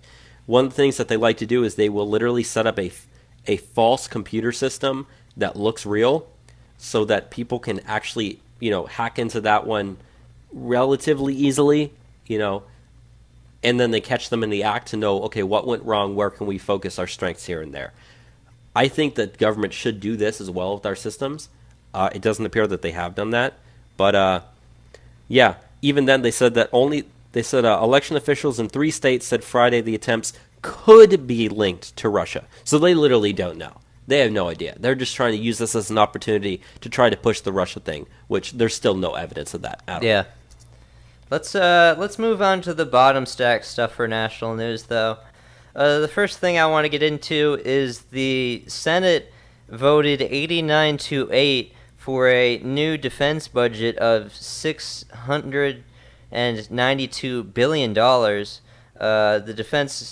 National Defense Authorization Act, which the House passed on different terms, is going to go on committee. That's how these bills work. If they switch it up, they have to meet together to, hash it out before they send it to the president. I think is the word they use. Reconciliation, yeah. So under the Senate version, the Pentagon would have $640 billion to purchase weapons, pay service members, and cover other main functionary operations. There's also $60 billion budgeted out for conducting wars in Afghanistan, Iraq, and Syria, as well as other countries. In comparison, the Trump administration asked for $603 billion for core activities and $65 billion for overseas missions. One of the interesting things also about this is they approved a 2.1% pay increase for troops. So that's some good cool. news. Yeah. And also it allocated an additional $8.5 billion for missile defense agencies to strengthen our missile defenses, obviously because of Rocket Man. Rocket Man! I don't want to get copyrighted, but... So, yeah, Trump's gonna get this in reconciliation at some point next week. He's gonna sign it. But, yeah, we got a budget for our military. I guess that's good. So, yeah. Let's get into our next thing, which is a comedy. The Maxine Waters moment of the week. We haven't talked about her in a couple weeks, so she's back. Yeah. This one's a doozy. Yeah. So this time, Maxine Waters was giving a eulogy, okay? She was giving a eulogy during comedian Dick Gregory's funeral on Saturday, quickly turning it political and attacking Trump. She started saying, "I'm cleaning out the White House. We're going to sanitize the White House. We're not going to take what is happening on this country. Have you taken enough?" And then comes along this person, referring to Trump. "This person does not respect you. This dishonorable human being who cheats everybody. This dishonorable human being will lie at the drop of a hat. This dishonorable human being who has the alt-right and the KKK and everybody else inside his cabinet." Even though, not a single person in his cabinet falls into any of those categories. "This dishonorable human being can criticize everybody but Vladimir Putin and Russia," she said. And then she went on to go ahead and she said, "When I get through with Donald Trump, he's going to wish he had been impeached." And she says, "I feel it very deeply. I am so offended by him, and I love my people so much, I'm not going to put up with it. I'm going to say, impeach 45 every day. Impeach 45 every day. Impeach 45 every day." That's a good Maxine Waters impression. Thank you, Enzo. You know that she is so mentally disturbed, I swear to God. Yeah, she's also one of the most corrupt individuals in the House of Representatives. Omar Navarro is the Republican running against him in her district. If you live in her district, which I doubt anyone listening to us does, I strongly support that. Well, we got California listeners. What's the biggest city in her district? I don't know. She's got like the Compton area. Oh, Compton? Yeah, like South Central LA, that sort of area. We have Los Angeles listeners, but I doubt they're in Compton. Yeah, I doubt they're in Compton. But that's the area of her district in that area. So you can see why she easily wins re-election there. But yeah, during a eulogy, like, that's pretty much like a memorial service when you're up there talking about the life of someone who had passed who was dear to you. Definitely not an appropriate time to actually talk about it. And then she went on to say, and this was a completely different thing, when she was on Thursday, she told she was talking to the Congressional Black Caucus Town Hall on Civil Rights. She said that impeachment is about whatever the Congress says it is. So pretty much under her guards, as long they can impeach Trump for any reason that they want. I'm like not they sure. don't like him. Yeah, literally they can say, "Oh, we don't like Trump," or "He sneezed the wrong way. We're going to impeach him." According to her, that would be a legitimate claim. Everyone else got one scoop of ice cream. He got two. Impeach Trump. Two scoops. She actually called for impeachment for that reason before. She probably did. No, yeah, I remember. We talked about it before. Yeah. So, God, I hate this woman so much. She said, "Don't come here and tell me, Maxine, you keep on doing what you do, but when you gonna give me some support?" She literally said, "But when you gonna give me some support?" She asked. "How many of you in your organizations have said, impeach 45? She won't even say Trump's name. She just calls him 45. A lot of people on the left. Yeah. I think that's funny. I'll call him 45. It's, it saves me ink when I print stuff out. Wanna go to the next thing, though? Yeah, let's go ahead. Okay. I can't stand talking about Maxine Waters too much. It hurts my head. Let's, the next thing that we have here is, there's some new emails that came out this week that the mainstream media isn't talking about at all. And that is, has been revealed that there's some new emails that say Hillary Clinton reached out to Putin and other high-ranking Russian officials to partake in a Clinton Foundation event, which, I mean, if you know anything about the Clinton Foundation, it's a pay-for-play organization. You come and give us some money, and we're going to have policy that benefits you. So, this email came out back in March 13th, 2009. Quote, Clinton Foundation Director of Foreign Policy Amitabh Desahi sent dozens of invitations to world leaders, including then Russian Prime Minister Vladimir Putin, Russian President Dmitry Medvedev, and former President of the Soviet Union Mikhail Gorbachev, emails recently obtained by Judicial Watch reveals. So, they always talk about Trump was in communication with Russia. Clinton is in communication with Russia to come to a Clinton Foundation function. Where's the special counsel investigating that, eh? And, you think March 13th, 2009, Hillary Clinton was the Secretary of State at the time. This is right when she was advocating for the reset on U.S. relations with Russia. So Literally it makes sense. reset Yeah, button. which is what Trump advocated for when he was running to be president. Mm-hmm. It's insane. But, yeah, and the article, it goes on to talk about how, just 1 year after Hillary emailed out to Putin to come to her Clinton Foundation event, she approved the sale of 20% of America's uranium capacity to Russia. But no one talks about that when they talk about connections to Russia. It's all Donald Trump, Paul Manafort. Donald Trump Jr. was in a meeting. Like, it's stupid. Like, Hillary has connections. She reached out to these guys. And, shortly thereafter, the deal with the Russians to sell them 20% of the American uranium capacity, the donors connected to the company that was sold to Russia, the uranium, contributed $145 million in donations to the Clinton Foundation. Of course. So, yeah, Putin didn't go to the little thing that she mailed about, but there was definitely some people that wanted the uranium in Russia that definitely paid Hillary back, through the Clinton Foundation, which I said is a pay-for-play organization. Which, Well, that's why ever since she lost the election, the amount of people donating to that's just like... gone. Yeah. Done. And, if you know anything about the Clinton Foundation, half the donations they received were over $1 million were from foreign governments and foreign, interact. It's crazy. But yeah, came out, Hillary's, trying to reach out to Putin, but Trump's the guy that did that, apparently. Of course. Let's go into some other stuff. So the next though. story, which also has to do with money, in a good way. So this is a story that came out in the news earlier this week that the left freaked out about when they shouldn't have. A lot of the times it's because people ran it under different article headlines, and obviously, half the people never read the article, they just look at the headline. Betsy DeVos flies around in a private plane, but she pays for it 100% by herself, has $0 of that comes from taxpayers. She completely pays for it herself. And it's her personally owned private plane, and that's how she gets around. Secretary of Education. That is right. And that's literally about what this thing comes down to. Is the fact that she's saving taxpayers' money by paying for her own private plane herself. She's already a rich woman. But these people hate her so much, and she's saving us money. Yeah.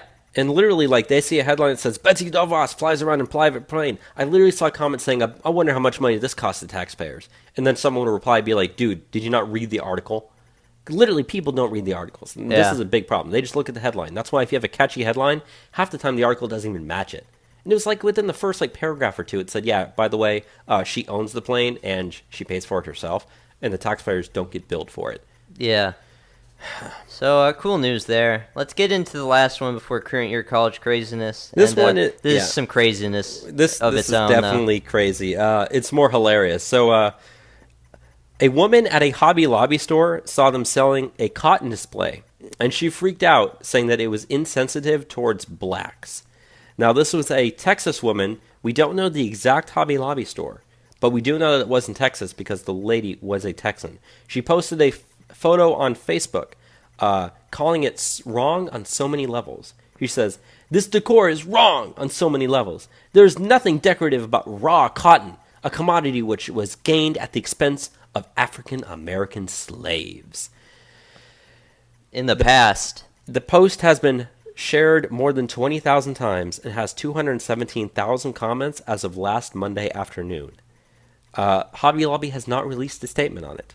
It's literally, if you look at the picture, it's like some twigs with cotton in it. In a vase. Yeah. It's decorative. And she's like, this is insensitive towards blacks. This is racist, blah, blah, blah, blah, blah. No. You're an idiot. Shut up. That's how these people think. Yeah. They're looking to be oppressed. They see oppression in everything. Like, remember when The we talked, existence of cotton is racist. when we talked about that story from Current Year College Craziness a couple weeks ago about the banana peel in the tree? Yes. That one alone is like, yeah, they're looking to be oppressed. You're absolutely right. She is looking to be oppressed. It's not just to be like, oh, look, it's a cotton display. Ha ha, cotton, slaves, whatever. She's like, oh my god, this is racist. Oh my god, I need to tell everyone. I need to make a Facebook post. Oh my god, oh my god, oh my god, oh my god. Like, it's just so stupid. I swear, these people are destroying our country. Yeah. But speaking of stupid, let's And go speaking into of some destroying our Current Year country. College craziness. The racist, sexist, homophobic, xenophobic. You're fucking a white male!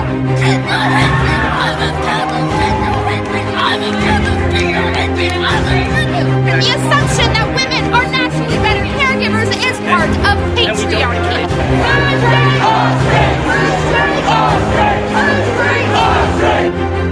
Die, sis, scum. You will not divide us! You will not divide us! You will not divide us! You will not divide us! It's time for some current year college craziness. Current Year College Craziness, the segment that keeps on giving. The segment of the show where we go over crazy stuff happening on college campuses, both here and abroad, but predominantly here because we just kill it when it comes to college craziness here in the United States. And why don't we go into the first one, Bobby? All right, so the first story we have up is Brown University is going to offer segregated student dinners for black and Muslim students. They're hosting these dinners as part of their, quote, racial reconciliation program. And Brown University plans to offer these segregated events to its black students and female Muslim students. The university received a $30,000 grant from the Association of American Colleges and Universities, which represents normally like liberal arts colleges, right? In order to create a campus center whose mission is to, quote, break down racial hierarchies and create a positive narrative about race in the community. And in order to do that, they're hosting these dinners that only black students are going to go to and only female Muslim students are going to be allowed to go to.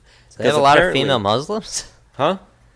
Muslims are a very small population. I don't know about in Brown University, but yeah. So they're calling these racially segregated dinner discussion groups. Keyword, they're racially segregated. So I guess, yeah. I guess racial segregation is a good thing. Yeah. That seems to be what the left has been trying to push recently. Now they're anyways. down with that. Yeah, so it's interesting if you ever go talk to people about what their thoughts are on segregation. They'd be like, oh, it was racist what the white people did. And they'd be like, and then you ask them about sort of stuff like this, like, yeah, it sounds like a good idea. Yeah. Complete double standard. Let's move on to the next one, which is some good news. Yeah, so this one, I actually just saw this article today, even though it was written like last week. We completely missed this one. We should have had it for last week's show. Yeah. But if you remember the Evergreen State College professor, I believe Brett his name- Weinstein? Yeah, Brett Weinstein, who had to flee Evergreen College after he disagreed with the whole like day without white people thing. He sued the university. Well, that lawsuit has now been settled out of court, and the university is forced to pay him $500,000 as part of the settlement. I was hoping to get more, but I mean, 500,000, he could like take a day off, you know. And as part of the settlement, they said, in making this agreement, the college admits to no liability and rejects the allegations made in the tort claim. So it's literally, I mean, most settlements come down to, I mean, a settlement is essentially saying, look, we'll pay you money if you stop suing us. That's what a settlement is. That's 99% of the time what ends up happening. So that's essentially what it came down to, is we don't want this thing to go to court. Here's $500,000. Shut up, leave, don't talk to us anymore. This is money that those protesters cost the school. You know, that's money that could be used for the free college that they want. Yeah. But no, it's being forced to pay for their stupid actions. Literally, the stupid actions of the students just cost your university $500,000. That's And the way to look at it. and as we talked about last week, their enrollment is down massively. Mhm. They've already lost millions of dollars because of enrollment being down. And the same thing is true, like we were talking about University of Missouri, Mizzou. Their enrollment is down. How many? It's down to like 2008 levels. Yeah, and they said they had to close. How many student dorms was it? I believe it was like 6, maybe. Yeah, 6 or so. Literally had to close student dorms because you have no one else that's applying for your college. Like, it just shows you that people don't want to go to these colleges that are making all this fuss and being anti-free speech and super liberal. That's not what people want to go to. They want to send their kids somewhere else, to a regular school that's not divisive and hates them. Yeah. But I guess speaking of divisive and hatred, we can go on to the next story where students at a sociology class at San Diego State University are now able to earn extra credit if they take a quiz to determine their level of white privilege. We've kind of talked about articles like this in the class before, but I thought it was interesting. Professor Day Elliott is offering this to her students a white privilege checklist that includes 20 questions that aim to illustrate the race privilege, that aims to illustrate that racial privilege is one form of privilege. There's a big list. We're not going to read this at all, but you want to go into some of the better ones, maybe? Yeah, they said some of the goods were, I can choose blemish cover or bandages in flesh color and have them more or less match my skin. Or I can be late to a meeting without having the lateness reflect on my race. I am not made acutely aware that my shape, bearing, or body odor will be taken as a reflection of my race. And finally, I can enroll in a class at college and be sure that the majority of my professors will be of my same race. That's a couple of the 20 questions that are there. Yeah. But you and I took this before we started recording this podcast. Yeah. Now, of the 20 questions, I got 13 of them. How many did you get? I got 15, which, like, I thought you were going to do better than me. I normally do much better than you in this socially and economically, like, you're much better off than me. But, like, I'm more privileged, so I guess I learned something today. I guess, but, the question then bears is, if they determine their level of white privilege, and they turn that in, like, what if they only check 2 things out the box? Do they still get the extra credit? Yeah. Do you get less extra credit the more points you score? Do you get more extra credit the points you score? Is it the same as everybody? If so, then could you just lie? And why would you want to turn that in to begin? It's just so stupid. I don't even care. Yeah. Anyways, so yeah, I'm very surprised that Enzo, you ended up more white privileged than I am, even though I'm more whiter than you are. Yeah. Very, very fascinating numbers. I'm not sure, and we were even being generous with a couple of those when we were going over this. Yeah. So yeah, I guess we can move on to the next story there. Okay, so the next story that we have here, there was a new Brookings Institute survey that came out in regards to college protests. And the numbers that came out were actually very shocking. So 19% of undergraduate students support using violence to shut down controversial speakers. Another 51% support the use of the so-called heckler's veto to shout down speakers that are opposed to protesters. When you look at how this came out along partisan lines, 62% of Democrats approved of the protesting in this manner, while only 39% of Republicans did. So, yeah, it is like a lefty thing. Of course it's a lefty thing. I mean, it used to be that if you said, quote, I support free speech back in like the early 2000s, you'd be pegged as like a far-left liberal. Now if you say, I support free speech, you're pegged as like a far-right conservative. It's amazing how quickly that stuff has shifted around. Yeah, you look at like the 90s and early 2000s, like freedom of speech was a liberal cause. Because like back then, things are more religious and conservative. Mm-hmm. So like, speaking out was like an advocacy for like gay rights and stuff. But now that they got control of, the culture, now they're cracking down on anyone against them, apparently.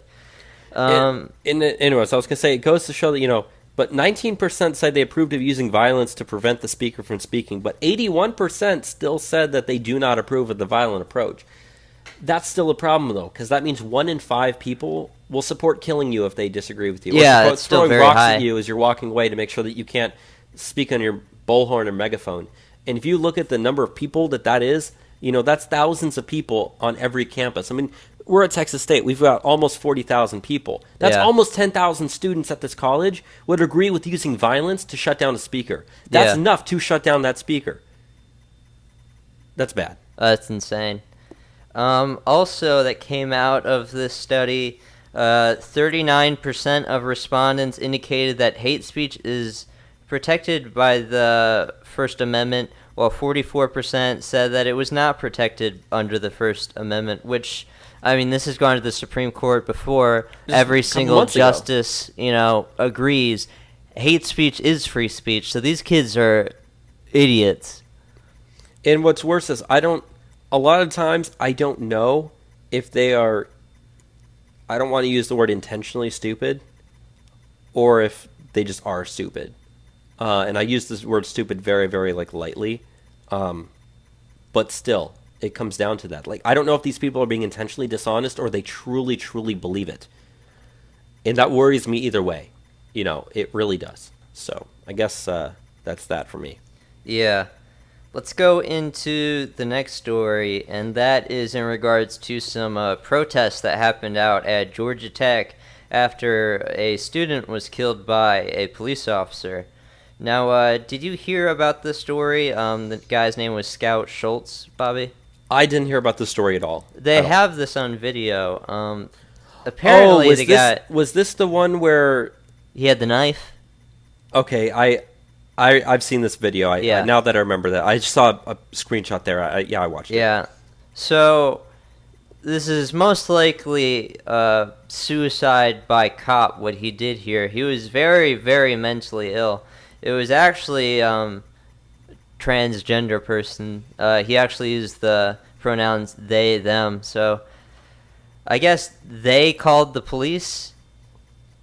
And then the police went down to talk to them, and then they tried to attack the cops. Yeah. The cop with a knife.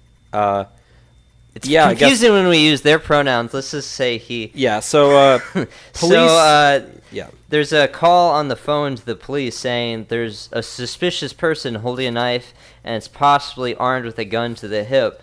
But Scout, it was later determined, called the police theyselves. Ah. So the police show up and say, put down the knife, put down the knife. And he keeps walking towards them, so they shoot him and kill him. Now, there was large protests on campus after they did a visual on Monday. They started chanting some anti-police slogans. There's some photos they took there. You can see here, they actually burned a police car. They put flares in the police car. So, amazing. Yeah. And 3 people were arrested and 2 officers were injured. So, yeah, the students in these schools are getting so anti-police that they're burning down cop cars on campus. It's crazy. Evergreen students would be proud. Yeah. These kids are part of the 19%. Mm-hmm, definitely. Let us go into the next story, and that is out of the University of Pittsburgh. We have a couple of stories out of Pittsburgh. Yeah, we have 2 in a row, actually. Out of the University of Pittsburgh, the students there put out a 15-point ultimatum of different things they want the school to do.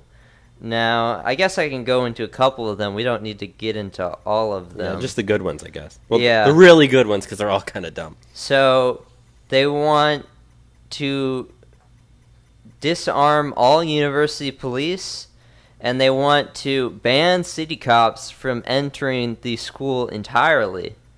They want the school to divest from fossil fuels and private prisons, guarantee student workers at least $15 an hour, and advocate for federal cancellation of student debt and free tuition. So they're making demands that they want the school to be free. Essentially, yeah.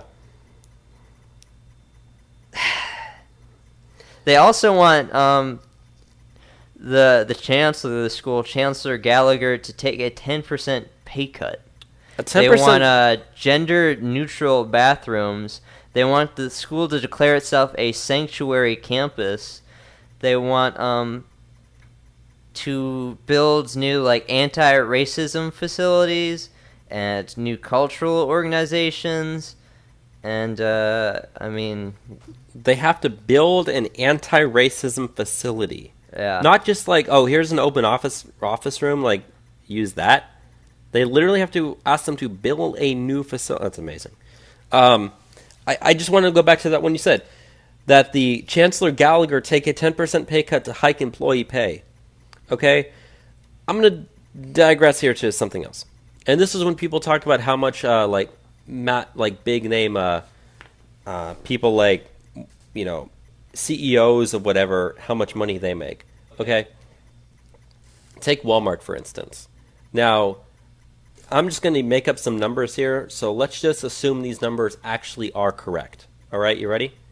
So let's just say that the CEO of Walmart makes $150 million a year. Okay? There are roughly 2 million employees of Walmart right now. So if you took how much money he makes and you divided it amongst every single employee, that's $75. That's not an increase of $75 an hour. That is a one-time payment of $75 that each of those employees would make. Yeah. So when people understand it in that regard, a 10% pay cut for Chancellor Gallagher isn't going to do squat to the pay of anybody who works on that. Everyone might get like a dollar. Not an hour extra, literally $1. Here you go. That's it. That's all you're going to get is $1 extra, one-time payment. That literally will do nothing. I don't think they even understand how it would work out. No, they don't. They're like, oh, this person makes a lot of money. They should make less money. That's not how it works, and it's not going to do anything. And you know what would happen? If they took the pay cut, the people would be like, we're still not making enough. Take another 10% pay cut. Another 10% pay cut.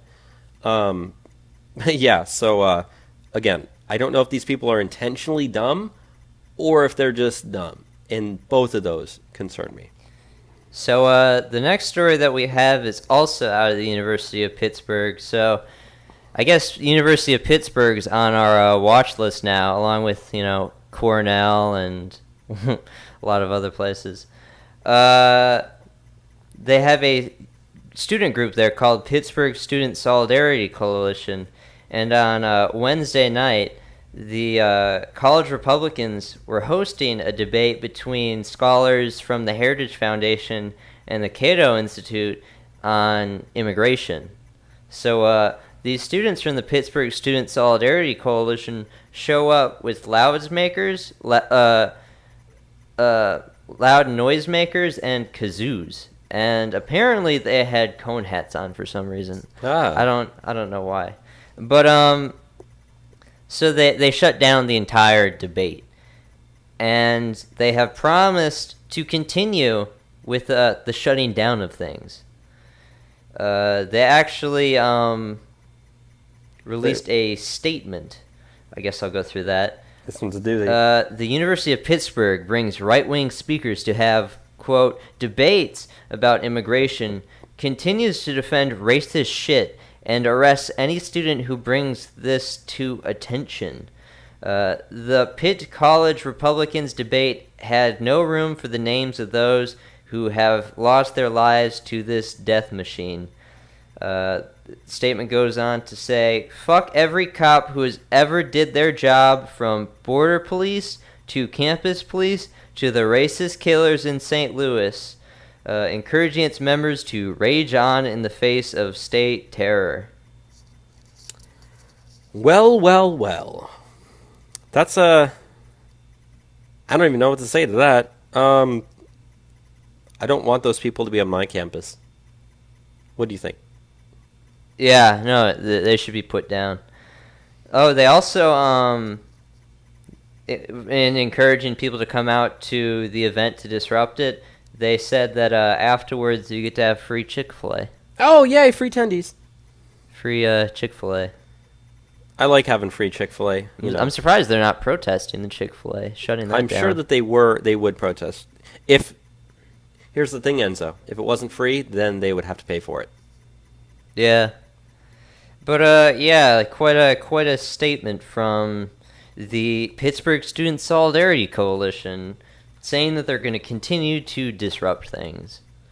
The school should, pull their charter for doing this. Yeah, especially if they were being violent at all, which I'm sure there was at least some, because those groups always tend to develop down into at least some sort of violence that goes around. Which, In Austin, they have the Revolutionary Students Front, which has been unrecognized by the school, and they continue to like disrupt the school. They've been attacking the Young Conservative Texas stuff there, and actually, I guess we could mention this on the show. It's still college related. The college or the Young Conservative of Texas at University of Texas are actually suing the Students Revolutionary Front there. So that's how you need to deal with these kids. Yeah. Just sue them. Okay? Those kids are going to be funding a lot of pizza parties for the Young Conservatives of Texas. These college Republicans at Pittsburgh need to do the same. They should. It's the only way you'll get these people to like stop. And I certainly hope they do. But I guess we can move on to the next story then if you have nothing else to say. Yeah, let's move on. So the next story, and this is a disgusting story. In Sacramento, So at Sacramento State University, they're putting a student's artwork on display. That student's artwork happens to depict a cop as a pig. Okay, they said it's by Jacob Lewis, who is a senior art student. He said that there are more than meets the eye in his paintings, and there are a lot deeper meanings in there. However, the painting itself is literally like different paintings that have like just literally a pig wearing like a police hat and a police uniform, carrying a gun, carrying money. One of them even says "fuck the police" on it. And yet Sacramento State University thought that this was wise enough that those are the ones that they should be putting on display for the world to see. And these aren't just like small paintings. No, these are like 5 feet wide by 5 feet tall paintings. These are massive paintings that they're putting on display as an art project. It's absolutely disgusting that they think that that's even good at all. I hate it. But the university was made aware of the controversy and they released a statement. They said, "Art often promotes dialogue and conversation and expresses a variety of opinions." But that was a statement made by Cherie L. Meyer, who is the dean of the College of Arts and Letters at Sacramento State University. So, they're not taking the art down. They're saying that it's there to like draw attention to the issue pretty much and to promote dialogue and discussion and conversation across the issue. So, I definitely would not pay money to go visit that artwork. I'll tell you that. No. It's just crazy that like a state-sanctioned facility is promoting that stuff. Like, why are you giving a platform to that? I don't know. It's crazy. Yeah. So, I don't know. I kind of want to move on to the next story. Yeah, let's move on to the next thing. So, Cornell University, which I mentioned, Cornell is one of the schools that does this garbage almost every single week. I think last week they had 2 stories about them. I believe so. The university student government there passed a resolution condemning hate speech following 2 alleged racial incidents on campus. Now, the first one is actually one we talked about in the show before. Oh, yeah, I remember that. It was after a Latino student allegedly heard the Zeta Psi fraternity member shout, "Let's build a wall around the Latino Living Center." Which they, as we said, they obviously did not actually chant that. That's too mouthful. No one's going to chant that. Let's build a wall around the Latino Living Center. Let's build a wall around the Latino Living Center. It's like, it doesn't work. It's not like, no Trump, no KKK, no fascist USA. That's At least that rhymes. That's still the best chant. That rhymes. Best chant. Yeah, it's not like, The people united will never be defeated, because defeated and united totally rhyme. It should be the people united will never be divided. That's what you need to be chanting, you retards. Not the people united will never be defeated. That don't rhyme, okay? If you're going to chant, make it rhyme, make it sound good. Otherwise, you look like an idiot. Cops and Klan go hand in hand. It rhymes. Cops and Klan go hand in hand. Some of these chants, they work.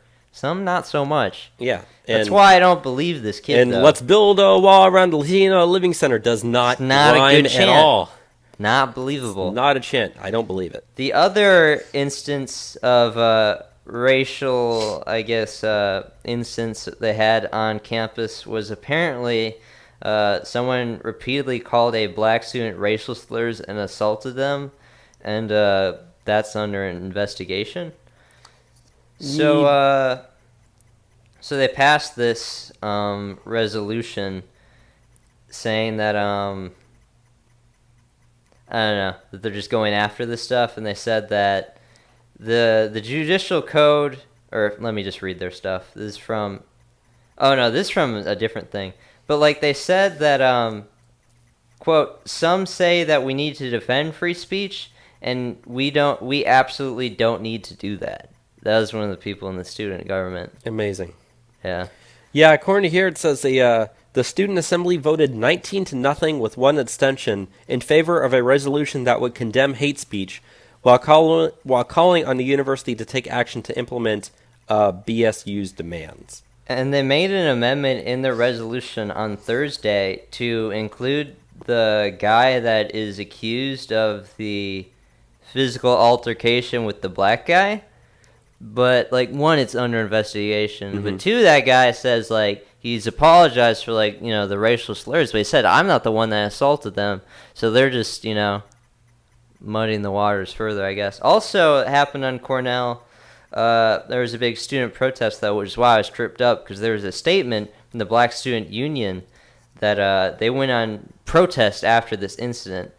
300 of them took over an on-campus building on Wednesday in a protest organized by the Black Student Union seeking to receive justice for the black man who was brutally attacked, improve race relations on this campus, and to see overall positive change.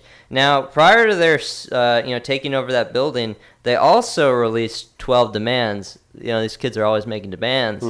They want to see the creation of an anti-racism institute. So, not the only people wanting that. We need to get that for everyone. And remember, it's not just have one, it's build one. Yeah, we need to build a new one. Build a new one.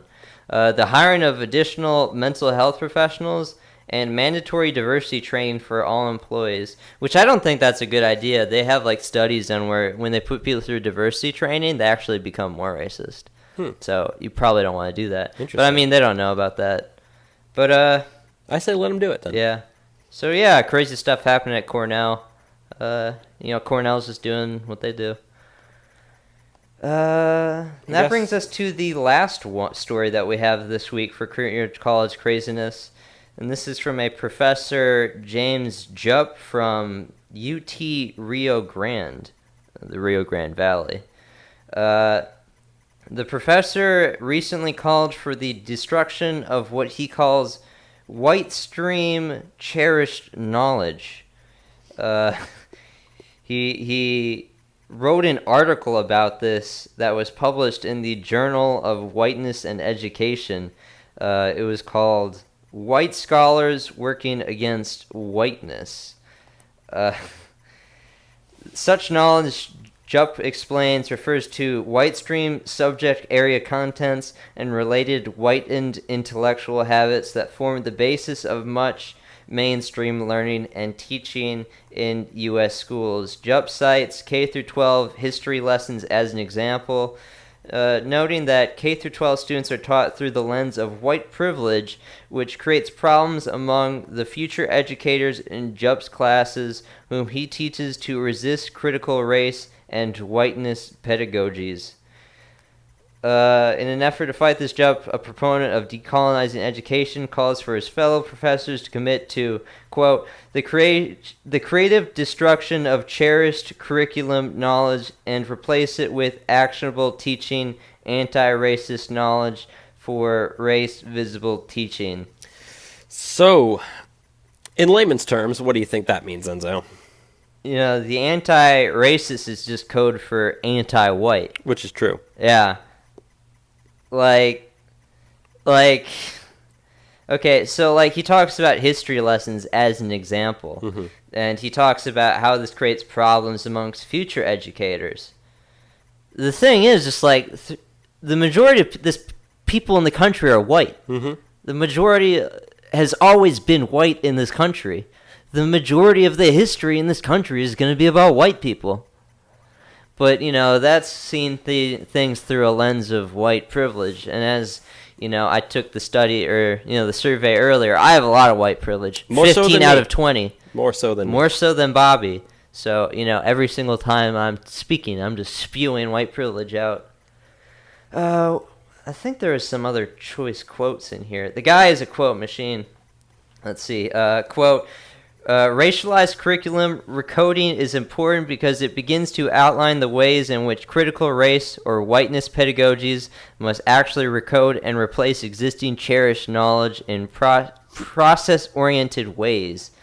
Judge argues saying such a tactic is important because historical aspiring white teachers have denied, evaded, or diminished the salience of race in teaching and learning. Yeah, so apparently the journal Whiteness in Education, I didn't even know they had a journal called Whiteness in Education, has emerged as one of the most active academic journals critical of whiteness, publishing several of this guy's articles, or I guess this girl's articles. They said one article, for example, was written by a professor who pledged to, quote, deconstruct whiteness in all of her courses, while another claimed that the election resulted in widespread white neurosis. Interesting. I hate when they use this term whiteness. Like, we've done many articles on this show where they use that term, and it's just like, academic speak to condemn white people without, I'm not criticizing white people as, a people, though. I'm just saying whiteness as the social construct of, the perpetuation of white supremacy as the conception of whiteness of white people, because actually white people are a social construct. They don't exist. That's pretty much like what the term whiteness means. I'm not even making it up. It's academic speak. It's complete bullshit to allow you to attack white people openly in a very racist sense. And it's messed up and very anti-white. So, yeah. So I guess with that, we're going to move on to the international news then? Let's, we'll go on the break and we'll come back and we'll do some international news.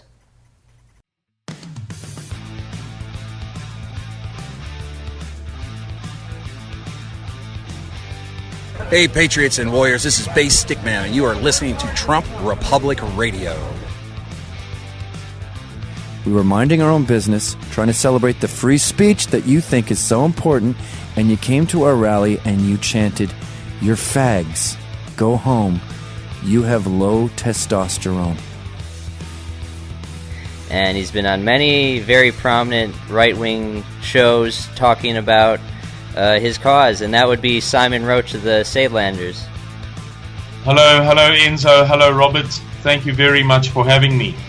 Let me say this, it has been my privilege. You won't see it from my perspective, so I'm not going to, it's pointless me trying to persuade you, but you will, let me just tell you I'm very grateful for this opportunity. I appreciate it very much. And if you'd like me to come on again at any time, hopefully there will be fewer difficulties and challenges, and I won't mess you around as I have done this time, for which I'm very sorry. But I would love to come on again. Anytime you ask, I'll be there. Please call China and tell them we are all counting on China. Tell the president we became friends for 2 days, that he was great. You really have to walk me through this here, because I am not familiar with so much of the terminology. Like, for instance, can you shed some light on what is a cuck? A cuck. How much money will you make today banging that drum for Soros? Soros must pay you good money to bang that drum.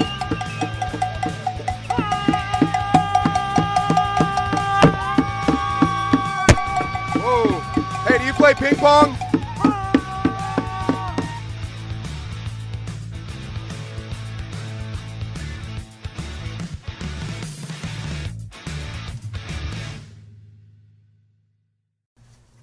Okay, and welcome back from the break. We're going to go now into international news, starting off with Asia, and we got some stuff on North Korea we want to go into.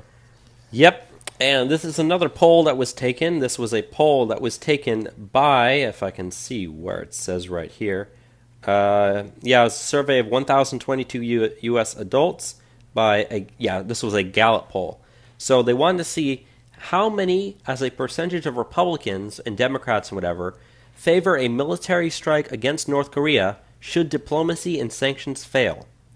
And it's interesting when you look at the results. They said 82% of Republicans back a military strike against North Korea if diplomacy and sanctions fail.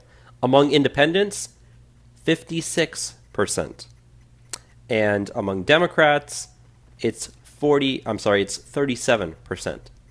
So, yeah, you can see that independents and Republicans are in favor of, if this doesn't work out, destroy the threat that is North Korea. And that's one of the things that Trump had said during his speech. He said, you know, if North Korea continues what they're doing, we're going to be forced to totally destroy their country. Which is kind of funny. Talking to the United Nations, he was like threatening to destroy a fellow United Nations member.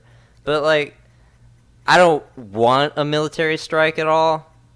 I mean, if we have to defend ourselves, I guess, but not good stuff would come of it. Yeah, I'm going to say if North Korea strikes first, I'm 100% in favor of just completely wiping them out. Yeah. Just every last one of them, go right ahead. We've talked about that in the show plenty of times. But I am definitely not in favor of making a preemptive strike at all. I think that's a bad idea. And I think, you know, I want to say I feel like if the U.S. wanted to make a preemptive strike, they would have done it already, especially with all the missile tests. And we're going to have another article here in a second that we're going to talk about. But what's interesting is they said that in 2003, when they conducted a similar poll, almost 75% of Americans felt confident that the North Korean situation could be resolved peacefully. That number is down to only 50%. So you still got half the country that actually believes that this is not going to end up peaceful. So interesting to look at those numbers. But yeah, definitely not really too good there. No. And the next story we have is also with North Korea. And this is in response to Trump's speech that he gave at the UN. Kim Jong-un himself made a speech and released a statement. Now, this is very rare because he rarely does stuff like this. But he actually sat down and he spoke it. And he called Trump a mentally deranged U.S. dotard. And I've seen a lot of people on the left have been starting to use... I think it's dotard. I don't know. It's not a real word. So. It's not a real word. But they're now using the hashtag dotard. Like, I guess that's Donald and retard together. Dotard, dotard. I don't know. Yeah, no, I don't know. But Kim referred to Trump as a gangster fond of playing with fire rather than a politician. And he said, a frightened dog barks louder than Trump does. He also went to say, I will surely and definitely tame the mentally deranged U.S. dotard with fire, Kim said. And that was in response to Trump calling him Rocket Man. Rocket Man! Rocket Man. Yeah. Can't even come up with real words. Nope. Getting scared, Rocket Man. And during Trump's speech, he said, Rocket Man is on a suicide mission for himself and for his regime. And that's when he said that if North Korea attacks, then they will be totally destroyed in the case that actually happens. But apparently North Korea is pretty much just, you know, they're thinking that Trump's not going to actually do anything. They think that actually they're going to win if that happens.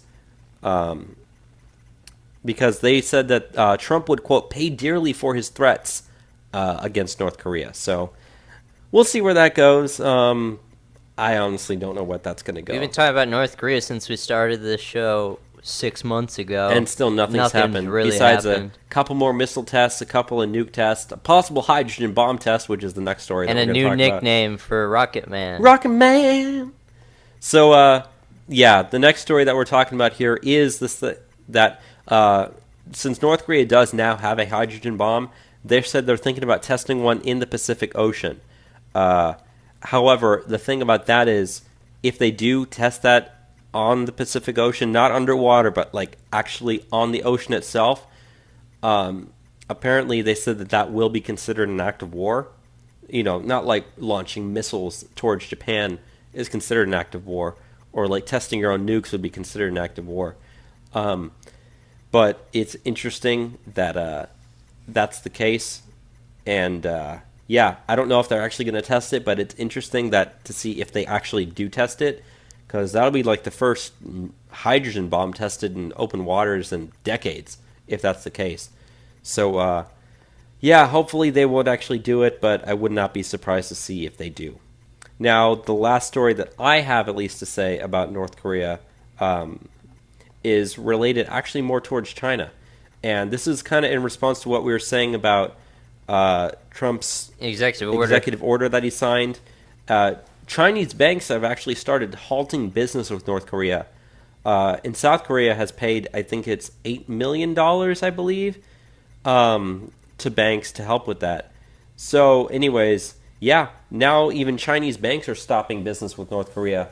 And China was one of the people that said that if, I believe I'm correct here, they said that if the U.S. strikes first, they'd actually side with North Korea on that. Yes. And yet at the same time, the U.S. is putting pressure on the UN through the unanimously passed sanctions to say, like, hey, stop doing business with North Korea. China is fulfilling their end of the bargain, literally saying our bank is fulfilling our international obligations and implementing United Nations sanctions against North Korea. As such, we refuse to handle any individual loans connected to North Korea. And that was a statement that was released by those Chinese banks. So if you go through that, then it looks like the international community in China even is saying, they're not backing out. They're maintaining their end of the bargain. And talking about China and money, though. Yes. That leads us into the last thing that we have for Asia. Yeah. So even though they are agreeing with those sanctions whenever, they still have skyrocketing debt. And that's creating economic instability in China. So much to where Standard & Poor's, the S&P, has downgraded China's credit rating from A+ to AA-, which is a one-notch change. They also changed their outlook from the country's credit rating from negative to stable. So I guess that's sort of good. Implying that investors should not expect further downgrades in the near future. They said the downgrade reflects our assessment that a prolonged period of strong credit growth has increased China's economic and financial risks. And they said Moody's Investor Service has downgraded China to a similar rating back in May, and Fitch downgraded China 4 years ago. So that's not really relevant to what we're talking about here. But they said the Chinese economy expanded at a 6.9% rate in the first half of this year. That's really high. That is extremely high. Now that level of fast growth, that's what causes bad inflation. Yeah. And keep in mind, under Trump, we have 3% growth, which is a great number to be at. But what's interesting is even though we're seeing 3% growth, we're not really seeing the inflation rate or the inflation going up with it. And that's very, very surprising. I know we didn't talk about this week back when we were talking about economic issues, but the Federal Reserve decided not to raise interest rates right now. Yeah. And they did that mainly because of Hurricane Harvey. They said that kind of took a blow towards economic measures. It's still expected to have really good economic growth for the third quarter. But what that does is that means that the interest rate that the Federal Reserve is going to set, almost a 100% chance that they will raise it in December. Now, if you think about China, China's got a 6.9% growth for the first 6 months of 2017. The U.S. had about a 3% growth in the second quarter and about, 1.8, 1.9 in the first quarter? It was like 1.8, yeah. Yeah, so you can average that to maybe 2.5% growth. So we're predicted 3.9 for third quarter? The original prediction for the third quarter was that's probably changed with the Federal Reserve. It was 3.7. However, due to Hurricane Harvey, they expected it to be only about 3.1 or 3.2, which is still higher than the second quarter, keep in mind. Yeah. But just not as much as they thought. So I know we're kind of getting off topic here a little bit, but it's just interesting that, they've downgraded China's credit rating, but China's economy, it's growing really, really fast, too fast for their own good, and, maybe doing the stuff in North Korea will actually help, so who knows. Yeah. Let's get into North America. Or are we going to do Europe? We'll go ahead and do North America here because this is the quick story. So, now Canada is facing the pressure because of a surge of migrants crossing the border from the U.S. They said that in the month of August, they saw an 80% rise in illegal immigrant border crossings into Canada from the month before. An 80% rise. And they said that crossings have increased relatively steadily since January, except for last month where it just kind of was boop, really, really high. So now keep in mind, these numbers aren't too bad, even though it's a lot. They said that in the month of August, there were 5,712 people that were intercepted by Mounties last month at the border, bringing this year's total to 13,211. but they said the vast majority, 5,530, crossed into Quebec in the first part of the month at a rural area of of New York along the border there. So, yeah, a lot of people are leaving, or at least immigrants are leaving to try to go to Canada. Out of fear of Trump's going to come down hard on them. And, like, yeah, it doesn't seem like a big number, but for Canada, you got to keep in mind, they're a tenth of the population of the United States, like, not even. And for the communities where all these, illegal aliens are entering, they're very small communities. They can't handle the amount of people coming in at all. And, they're seeing an uptick in crime as well. And the government, doesn't really know what to do with these people. I mean, they're seeing record amounts of people applying for refugee status at the moment. But even Trudeau, which we talked about like a couple of weeks ago, like he said, like, yeah, we do have a problem with illegal immigration now, and like we are having to like look back to cut on the amount of people we let in this country, and like they're all coming because he was virtue signaling, like, oh, we're not evil, bad like Donald Trump. We think immigrants are great. It doesn't work this way, dude. Immigrants are more Canadian than Canadian citizens because they get to choose to be here. Yeah, which is like one of the most like blood-boiling things I've ever heard of politicians say. Yeah, that quote was very incendiary to my fucking brain. So, yeah. How's it going, Canada? Yeah, you can deal with that problem. I don't even care anymore. You can have them. You can have all the illegal immigrants for all I care. Let's go into Europe, though, where we got some really interesting stuff to actually lead this out. Yeah, stuff that came out literally just this morning. So, the first thing that we have up is polling numbers. And not really polling numbers anymore, but actually now election results from the German elections. And we've got, first off, looks like Chancellor Merkel has been elected to a fourth straight term in office. Which was to be expected. Yeah, which is very, very interesting. And also, what's also interesting is that the article that I linked is no longer up. So I'm just going to do a quick Google search right here, and boom, I've got the results. So, Chancellor Merkel's party received 32.9% of the vote. The Christian Democrats. Yeah, and the other group, the Social Democracy Party, got 20.6%. But what we are focused most on is the Alternative for Deutschland, or Alternative for Germany, the AfD party, which is seen by the media and a lot of people as like this far-right party. They are now the first... It's pretty much as right. Yeah. Right doesn't exist in Germany. That's the thing. But they said, this is the first time that a quote-unquote far-right or just right-wing party has held office in Germany in almost 60 years. Yep. And they got about 14% of the vote, and they're expected to get around 88 seats in their parliament or, or their Congress or whatever whatever that one is. But anyways, keep in mind, they only got 4.7% of the vote in 2013, which is just under the 5% minimum to actually get seats. So they're quickly expanding. Now, they're the, like, anti-refugee, anti-immigrant party. Yeah, they want to close the border. They want to send people back. And it's very, very fascinating. I was looking at... This is only their second election they've been in. Yeah. I was looking at some statistics on Twitter that was coming out of here, and they said that if you look at just Eastern Europe, they came in second place among all the parties in Eastern Europe. And if you look at just male voters, they are the biggest party in Eastern Europe among male voters. It was like 27 to 23 or something like that. So yeah, like men especially are voting for this. And what's interesting is there was another poll that was taken. They were asking people in terms of asking questions about like immigration and stuff. They said, like, do you believe that AfD is either right on immigration or has the right idea towards immigration?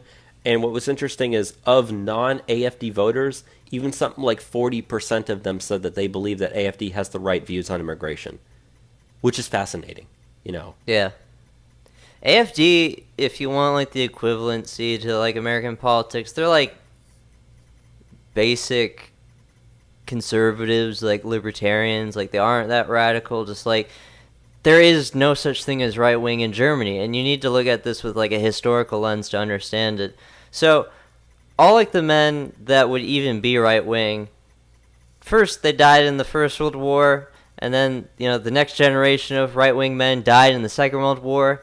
And after that, with denazification, we handed, Germany their constitution. And we came down hard on any sort of, hinting on right-wing politics at all. So there's only been left-wing politics in this country since the end of the Second World War.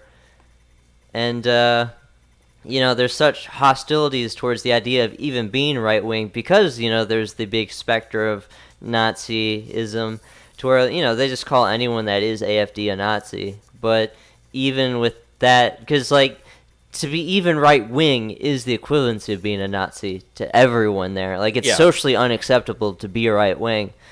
But even with all that... They just got 14%. They just got 14% of their parliament. Which, I guess while we're talking about... Well, actually, I want to interrupt right here. They did say that the socialist... the second biggest party there... Yeah.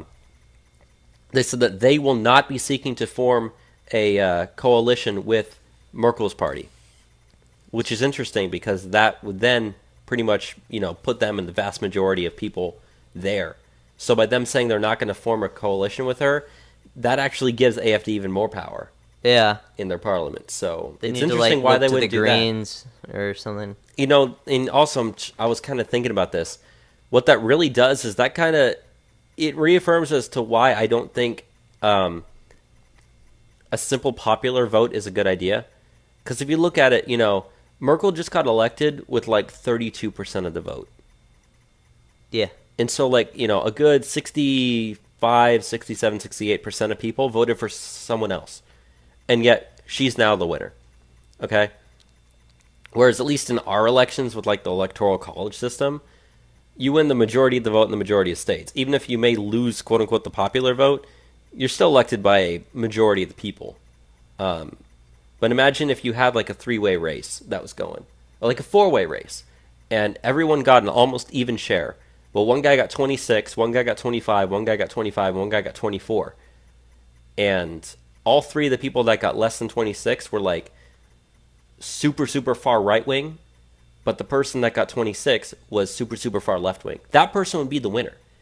And 75% of the country would have to fall under super, super left-wing policies when 75% of the country would be super, super right-wing. Yeah. It's a theoretical, but, it reaffirms that that's why I do like stuff in Alabama, we got runoff elections. If no one gets 50% of the vote, the two top people then have a runoff. Yeah, that's what I think that's the best way, the best system to go.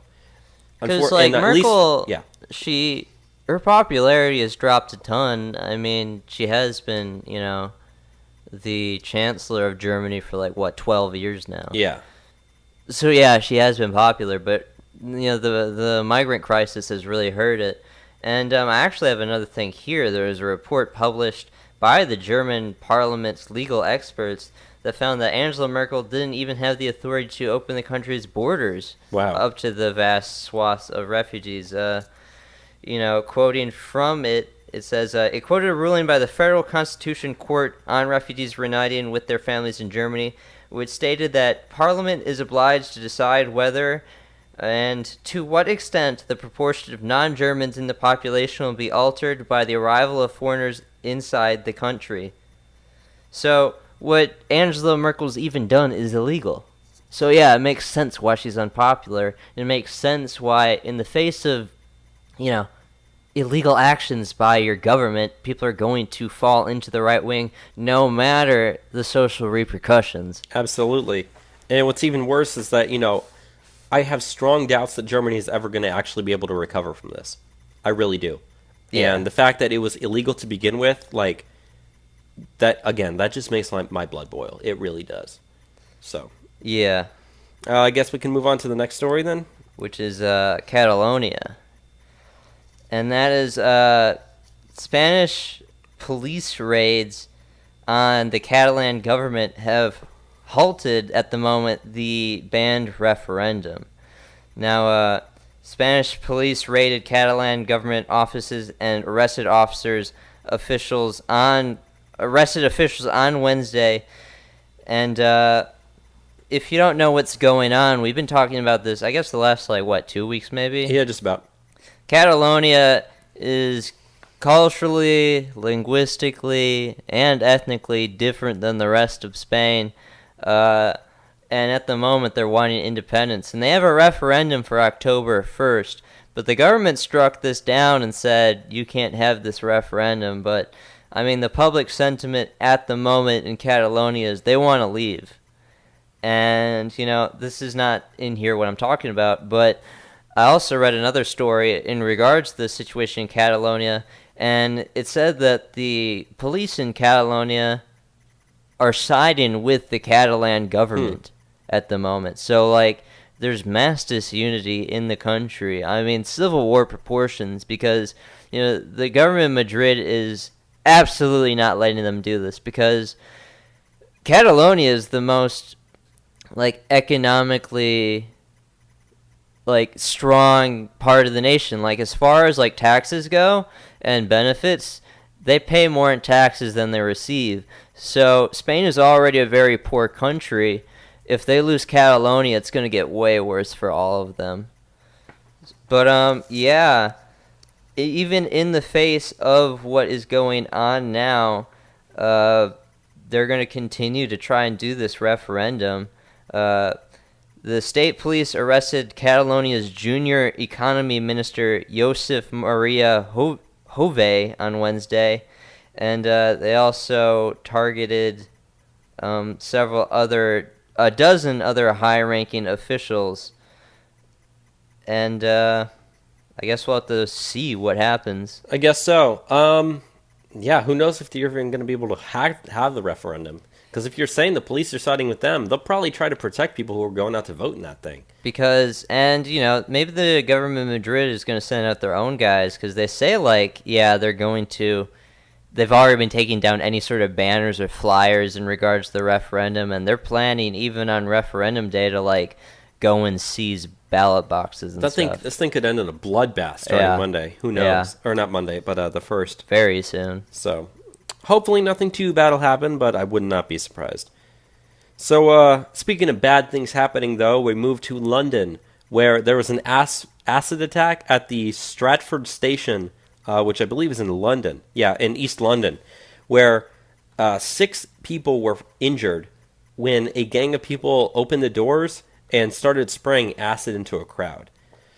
They said that the police and paramedics then rushed to the station at about 8 p.m. after reports of the attack. The witnesses described panic in the moments after the assault as injured people hurried to wash their faces, and paramedics treated 6 people for injuries as one man repeatedly kept screaming, "I can't see, I can't see, I can't see." They said they have ruled out terrorism, though, however, and they have arrested one man on suspicion of being a person who did it. However, the witnesses claimed that the substance was thrown by young black teenage males after an argument broke out. So, yeah, interpret that how you want. And the stuff, I mean, we've been seeing nonstop, acid attacks in the United Kingdom. We've seen so many terrorist attacks already this, year. The joke is it's part and parcel, part of being life in a big city. But, I guess it is the new normal. Acid attacks all the time now. I mean, London didn't used to be this way. It really didn't. No. And it's unfortunate because I kind of wanted to go back to London someday, and I'm never going to be able to do that. No. I'm never going to be able to go to Paris. I'm never going to be able to go to Berlin. I'm never going to be able to go to Sweden. Probably go to Poland. Maybe Hungary. Could go there. Maybe Ukraine. Could go there. Maybe Ukraine. Well, I wouldn't go right now. Yeah, definitely not right now. But maybe Italy. Maybe if they can solve their problems. Probably not Spain ever either. Barcelona ain't gonna happen. So yeah, it's rough. It's pretty much like I'll never be able to go to Europe anymore at this point. It's very, very unfortunate. Yeah. So, and I wouldn't suggest anyone I know go either. Let's get into the last story as far as Europe, and this is actually some good news. So we have some reports out of Hungary in regards to their wall. They have, a very intricate system of fences and razor wire and whatnot. their illegal immigration numbers after building this fence is down over 99%. Wow. Now, in 2015, they had 391,000 illegal immigrant crossings into Hungary. They built the barrier after that. In 2016, they had 18,236, and in 2017, they've only had 1,184. That is a reduction from 2015 to 2017 of over 99%. Talk about, over 99%. That's only about, maybe a third of a percent, maybe? Yeah. Not even a third of a percent at that most. So, yeah, that's incredible. So, the left always talks about, like, walls don't work. And, there's polling on people thinking that the wall doesn't work. Here's a wall in Hungary. It works very, very well. When we did our midweek episode on this, we covered different border walls across the world, and almost every single one of them works spectacularly well. Yeah. Which, we can go into the Middle East. I have another story on walls. Yeah, let's freaking do it, dude. So, Israel also has a wall. I'm not talking about the West Bank barrier. I'm talking about their southern barrier with the Sinai Peninsula. That's where I have the report from. In the last 12 months, they don't have a single recorded instance of someone infiltrating from the Sinai Peninsula. Wow. That's 100%. Yeah, 100% effectiveness. Compare that to last year, they had 18 people. And in 2015, they had 220 people cross. Wow, at some point that's going to flow negative, you'd think, right? People are going to be leaving. That's not possible. I know what you mean. 100% efficiency from an Israeli wall. Wow. Over 99% efficiency from Hungary's wall. But walls don't work. Walls we can't have one. Work. It's not going to work here in the United States. Nope. It's a completely different scenario. Yeah. So talking about... let's just go move on. Yeah, let's move on. So, General James Mattis this week announced that we're going to be sending over 3,000 new U.S. troops to Afghanistan, part of Trump's new Afghanistan strategy. Well, that's less than the 4,000 that the media kept spreading around. Yeah. Which I think that would bring our total number of troops to about 14,500. Yes. Which is still like way down from where it peaked at like 35,000, 40,000. I still don't think it's a good idea to be sending people there, but they did say that the Afghani president actually praised Trump for his new strategy over there. So maybe that's a good thing. Maybe not. Honestly, I don't know. Generally, no. At this point, there's no end in sight for this thing, so... This is the longest American conflict in U.S. history, so... Sending more troops, it doesn't seem like they'd end it anytime soon. No, not at all. But, let's get into the last story this week, which I guess is good news. It's also just funny news, which is why I put it for last. Yeah. And that is Saudi Arabia is allowing women into sports stadiums for the very first time. Oh, congratulations, Saudi Arabia. Very first time. She's so progressive. So, Saudi Arabia is celebrating the kingdom's 87th anniversary with music, folk dance performances, and fireworks. But also to show their progress and signs of reform, they're allowing women to enter public spaces typically reserved only for men for the very first time. Hundreds of women attended celebrations at King Fahd Stadium in the capital Riyadh on Saturday, which is normally forbidden due to strict public segregation rules under the Wahhabi brand of Sunni Islam, which informs Saudi law. And they got a very funny quote from a woman there. Her name is Abdullah Rahman, and she said, quote, "We hope in the future that there will be no restrictions on our entrance to the stadium. For many years ago, I have hoped that women will be given the same rights as men. It is the first time I have come to the stadium, and I feel like more of a Saudi citizen. Now I can go everywhere in my country. No. Yeah, it's the first time I come to the stadium and I feel more like the Saudi citizen. Now I can go everywhere in my country. That was by a different woman. Oh, yeah. And then she went on to say, God willing, tomorrow women will be permitted bigger and better things like driving and travel. They said they said that women were actually seated away from single men and had to enter through a separate gate. So even then, like, yeah. But, hopefully maybe in the future she gets to drive or travel. Yeah, sorry I mixed up the quote there. No, it was very confusing. Yeah. I thought the same thing. But, there's progress in Saudi Arabia. Women can go to celebrations under very limited circumstances through separate gates now. Hey, they still have to have permission from a male family member to be traveling. Yeah. Or even study. So, yeah. As long as their men let them go, I guess they can go. Otherwise, they're cutting your head off. And stoned. Or stoned. And not the fun kind either. No. You're going to take a big rock and throw it at your big head. Big pile of rocks. Anyways, so, well, that's about it for that's the show for the week.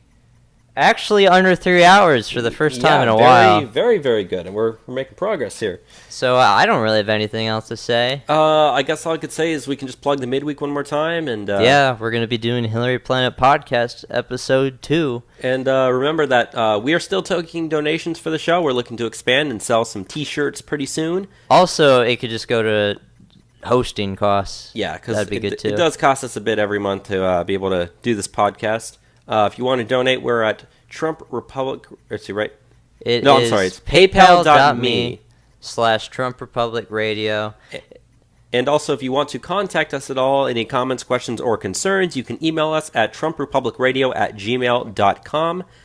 And with that, I have nothing more to say. Yeah, that's the show for the week. Thank you for listening to another edition of Trump Republic Radio. Yeah, Have a good one. Bye, everybody.